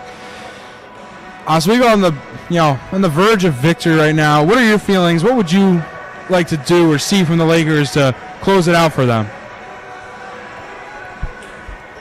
I would say find a consistent game plan. Find their bread and butter? Yep, find the bread and butter. We're going to keep using it, folks. Get used to it. We are definitely going to be using that a lot now. But we saw the game plan switch a little bit coming into the set, as we have mentioned a few times already, that the finesse, they're going for those kind of finesse-type shots, and they didn't really work. It allowed Marywood to play good defense, get themselves ready for those shots. Now, getting back to those hard spikes, and it seeming to work. A 4-point run for the Lakers as Emily Zeisler gets her 5th straight serve. Marywood sets it up, blocked into the net, but Marywood will keep it going. Another block straight down. Luis Fico gets the deficit down to 1, 16-15. It's more of that great defense again from the Lakers now. 15-16, only a 1-point game. I say this set is wide open. It's anybody's game right now. Zeisler with the saves. Gianna Norton will send it straight up. And it'll just hit backwards across the net. Spike set up, saved. And now Marywood gets a chance of their own. Great diving save. Blocked straight down by Marywood. And showing themselves a little bit of good defense there from Marywood. Marywood has the potential to show the great defense like they've done all night long, taking the 2-point lead. Marywood's defense, don't look over them. They're scary. Marywood breaks the run by Oswego, gets the serve. Finesse shot. Now Gianna Norton with the setup. Hit across. And Lakers couldn't do anything with it. Marywood gets that lead back up to 3 points. Now Marywood going on a little bit of a run their own now. Like we said, track's right across the street. They should head over there. That track is right there. Service error straight into the net. It's 18-16 in favor of the Pacers. Oswego drying up the floor a little bit there, so no one's slipping and sliding here as this fourth set is quickly winding down. 18 for Marywood, 16 for the Lakers. And it's an open set. It can go either way right now, if you ask me. Serve comes in. Gianna Norton with the setup. Finesse shot from the Pacers. A tap. Diving save. This was hit deep. And there's nobody back there for the Lakers. Everybody was standing up close to the net.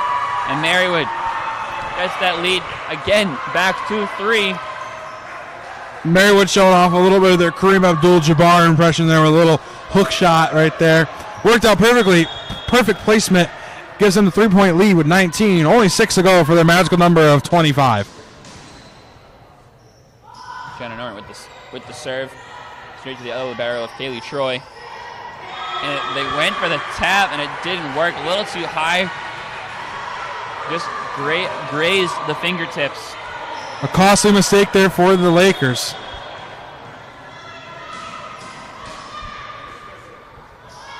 Serve comes in again. Hard serve. The Lakers do something with it. Great save by Gianna Norton. Mary with a chance to do something with it. They'll place it, but not in an empty zone. Hard spike out of bounds. Marywood now up 21-16. Reminiscent of the first set where they were taking big leads to go for the win. Yeah, it looks like we're going to be seeing a fifth set maybe, depending how Marywood closes this out. Oswego's had the potential to go on large runs as they're going to call the timeout here as expected. And Marywood also has the potential to continue this run. Like we said earlier, tracks across the street, but the running's being done in here tonight. 21-16, close 5-point match. Now, Oswego having to get, well, a whole lot more than Marywood right now to take home the victory, needing 9 points. Marywood needing 4. Right now, Marywood is all in favor to win this right now, but we got to see plenty of volleyball to be played. How are you feeling? Feeling good about both squads, really. Sounds weird to say. Obviously, Marywood has momentum right now, but the Lakers were dominant for 2 straight sets, a 25-19, then a 25-13 win.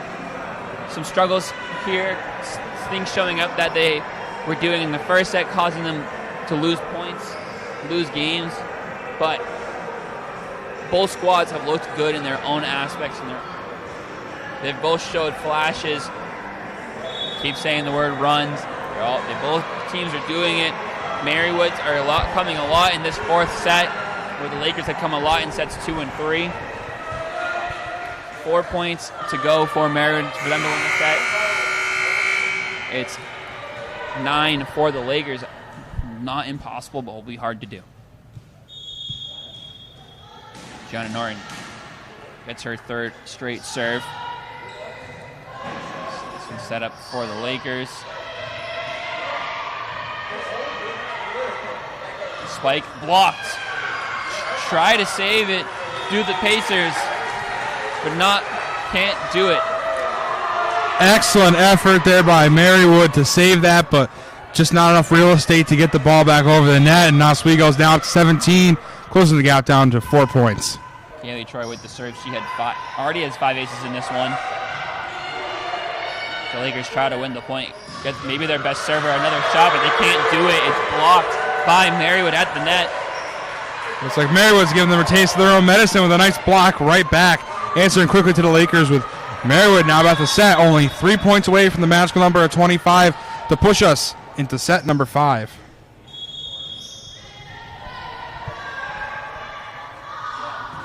Serve in from the Pacers. Set up. Just tapped across. Pacers go for it. A diving attempt is not successful. Marywood now leads 23-17 and are only 2 points away from forcing a 5th set. And with the momentum they have right now, 5th set could go in their favor. Serve in from the Pacers. Hits the top of the net. And a lucky bounce. A little bit of topspin on that ball. Kept it rolling over the net. And now it's 24-17. This one seems to be all set and done for the Pacers to win it. And it ain't over till it's over, but it's looking pretty over. Serve in. Set up for the Lakers. Spike out of bounds. Marywood takes set number 4 by a score of 25-17. And that is going to be the 4th set and done, 25-17. Marywood pulls that one off, and now we're going into the infamous 5th set. Overtime, the 4th quarter, extra innings, whatever you want to call it. This is do or die for both teams. Now, as I mentioned earlier, it's only 15 points to win. A lot shorter, quicker, more intense.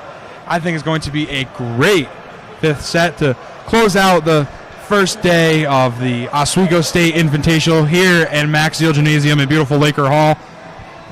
Brian, I asked you this like a lot tonight, but I'm going to ask you just one last time. What are you thinking the Lakers coach is thinking? What are you saying if you're in his shoes? You guys have fought so hard, so well. It was a rough 4th set, but you've shown it to them through sets 2 and 3 and in stretches of set number 1. You are a force to be feared. You set up defense very well. That might be their strongest point. I know we've been saying spikes were their bread and butter, but I think the strongest thing they've shown today is the defense. They block the ball at the net so well. Now, if you're Marywood, I knew you were going there. Yeah, you beat me to it, but yes, what would you say if you're the Marywood coach? If you're Marywood, do everything you just did again. That set, the momentum was in Marywood's favor almost the entire time. Spare a couple of stretches for the Lakers. It really was just an odd point here, an odd point there. They really couldn't get a lot going. So, if you are Marywood and you are the coach, just tell them, do exactly what you just did. Exactly what you just did. You will win this game. Absolutely agree. So Oswego needs to turn around and do what they did in that 2nd and 3rd set, winning 25-19 and 25-13. Looked stellar. Looked like they were going to come into the 4th and roll. While Marywood said, I don't think so. They win the 1st set 26-24 and by a nice margin of 25-17 in the 4th. This is anybody's game. We've seen a big win from both of them. We've seen a tight contested 1st. And it's anybody's game rolling into the 5th here. It really depends to me how defense plays out. I think Oswego's defense has been stellar. Marywood's defense has been stellar. Both their offense have had their highlights and definitely have not had their highlights at the same time. And that's expected in your first game, but I think it comes down to defense. As we said earlier, defense wins championships. In tonight's case, it's defense wins games. I think if Oswego's defense can pull through or Marywood's defense can pull through, whoever kills more and blocks more will definitely come out of this 5th set and say, yep, I won this game tonight. Set number 5, the 5th and final set of Friday action here in Max Zeal Gymnasium. Set to get underway. Brian Burrows, Kenny Gerard here giving you all the volleyball action on WTOP 10. Closing out opening day. Great way to do it. Nothing better than some 5th set volleyball action here in Max Zeal Gymnasium in Laker Hall on the beautiful shores of Lake Ontario at SUNY Oswego. It's showtime. Lakers will get the first serve of the set.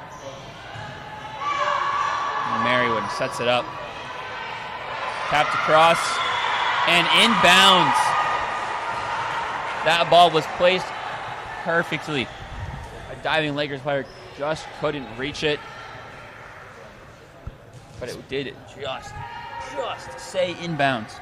Couldn't ask for much of a better shot there from Marywood, and that's probably the best they were going to get. Beautiful placement. A little floor cleaning going on there after the diving player left a little spot to get cleaned. Marywood now with the serve. They send it in. Lakers set it up. A tap across the set wasn't perfect. Blocked at the net. Marywood keeps it going though.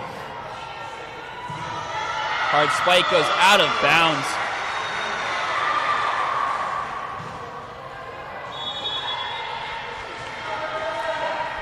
Well, here we are, 1-1. Good starts from both teams, and it's going to be a competitive 5th here. Marywood sets it up, blocked at the net. And they'll say Marywood touched the net. It's 2-1 in favor of the Lakers.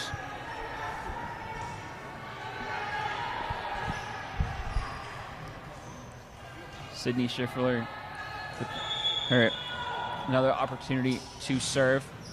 Sends it across, out of bounds on the error. And it's tied at 2. Well, it's more of the same. Close competition, tied up here, and it's going to be one good ending. Gianna Norton with the serve. And it's an ace. Norton gets her second ace of the game. And we talked about her earlier, the true freshman, all the way from California. Gets the chance to be this Pacers libero. And she's looked so good as she goes back-to-back aces. And the true freshman doing an excellent job for Marywood, making a very large difference here in this match. But Marywood up 2 here in this 5th and final set. I don't want to say putting the team on her back because there has been a lot of good players today, but she has definitely been the standout player for this Pacers squad as they get another point and give themselves a 5-2 lead. Yeah, I definitely wouldn't say it's team on the back, but I would say has been probably the largest factor in the Marywood performance tonight, as Marywood now up 5-2 and Oswego calling a timeout, down by 3, and well, it's been great from both sides. It's been an excellent match. We had a great match before. It's a great match now. How are your feelings now that we're riding into the end of tonight's section of the tournament? I feel like we've had some great matchups, and it's been good. It's been a good day of volleyball. So, how are we feeling going into tomorrow? It's going to be really exciting to see how these teams play. The Lakers have looked really good today. They'll have to get tomorrow, as will all 4 teams here at the Invitational. The Lakers, under new head coach John Stenman, have this chance to prove themselves that they're a team to be feared again, just as they were last year. The Pacers have also looked really good in their 4th year under head coach Bill Shutter, as it actually gets underway and into the benches.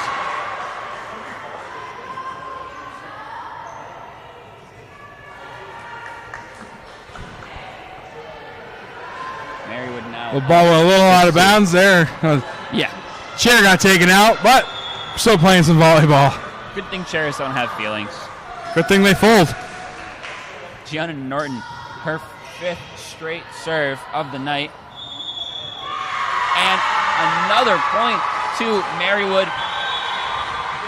Momentum is completely in their favor. Right now, Marywood is winning the green and gold battle, and they have this thing in cruise control over Oswego. Serve in from Norton, goes across the net, and spikes straight down. 8-2 Pacers. And the Pacers are slowly pushing the Lakers closer and closer to losing their first game at home, as we're going to switch sides here since we're now at 10 points. Yeah, it's the Oswego Lakers. 10-0 last year at home.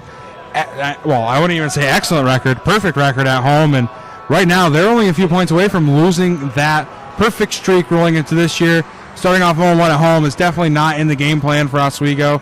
What do you think they got to do here to close this out and maybe come back now down 6? Get the ball out of Gianna Norton's hands. They need to just get 1 point and get her off of the server spot. Gianna Norton has been excellent tonight for Marywood. And like I said earlier, I'll say it again, she has a great career ahead of her here in volleyball. Marywood sets up their shot. The Lakers save it, send it across. No opportunity for the spike as Marywood gets the spike. And now they lead 9-2, just 6 points to win this 5th set. Lakers not looking good here in the fifth and final set. Momentum completely gone from anything they had in sets 2 or 3. If you're a Laker fan, it's definitely not looking good, but I see some of the Pacer faithful out here now going up 10-2 lead, and I can see them clapping. It's looking great if you're a Marywood fan, and if you're rooting for Oswego tonight, it's not looking too good down 8. You never say never. It's not over until it's done, but it's not looking good. No, it's not. The Lakers have a lot of work to do to make any semblance of a comeback, as Gianna Noren will serve it once more.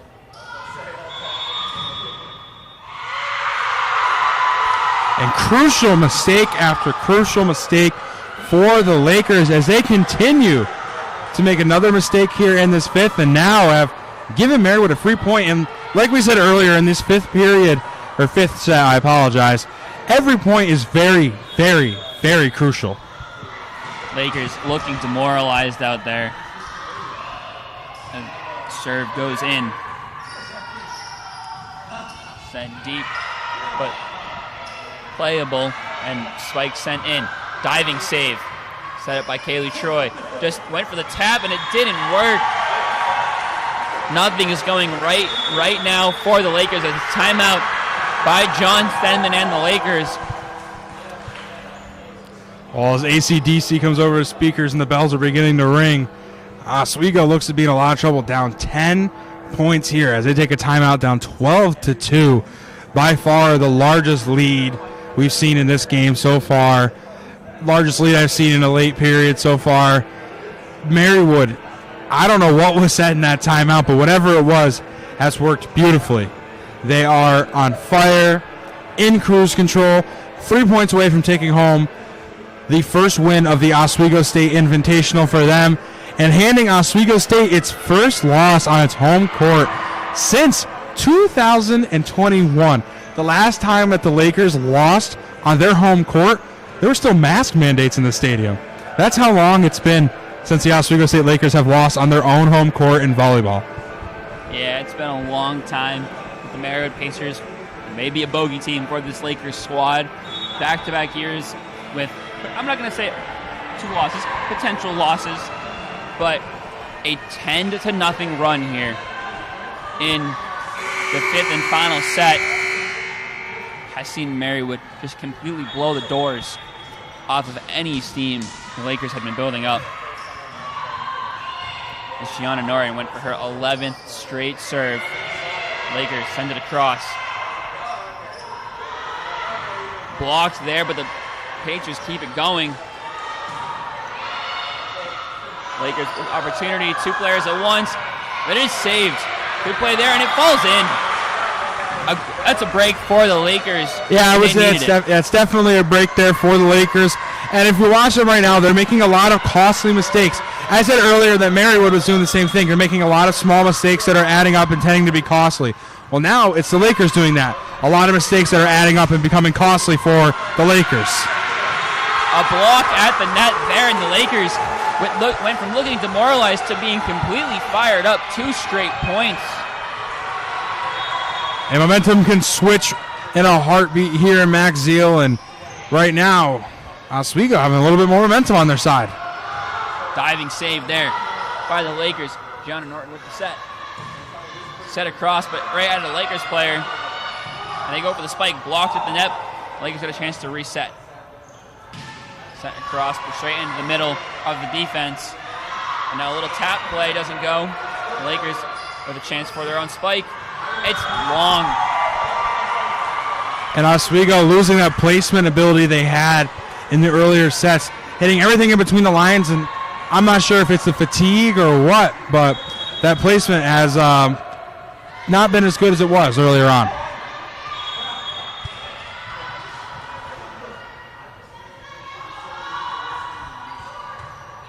Serve comes in from the Pacers.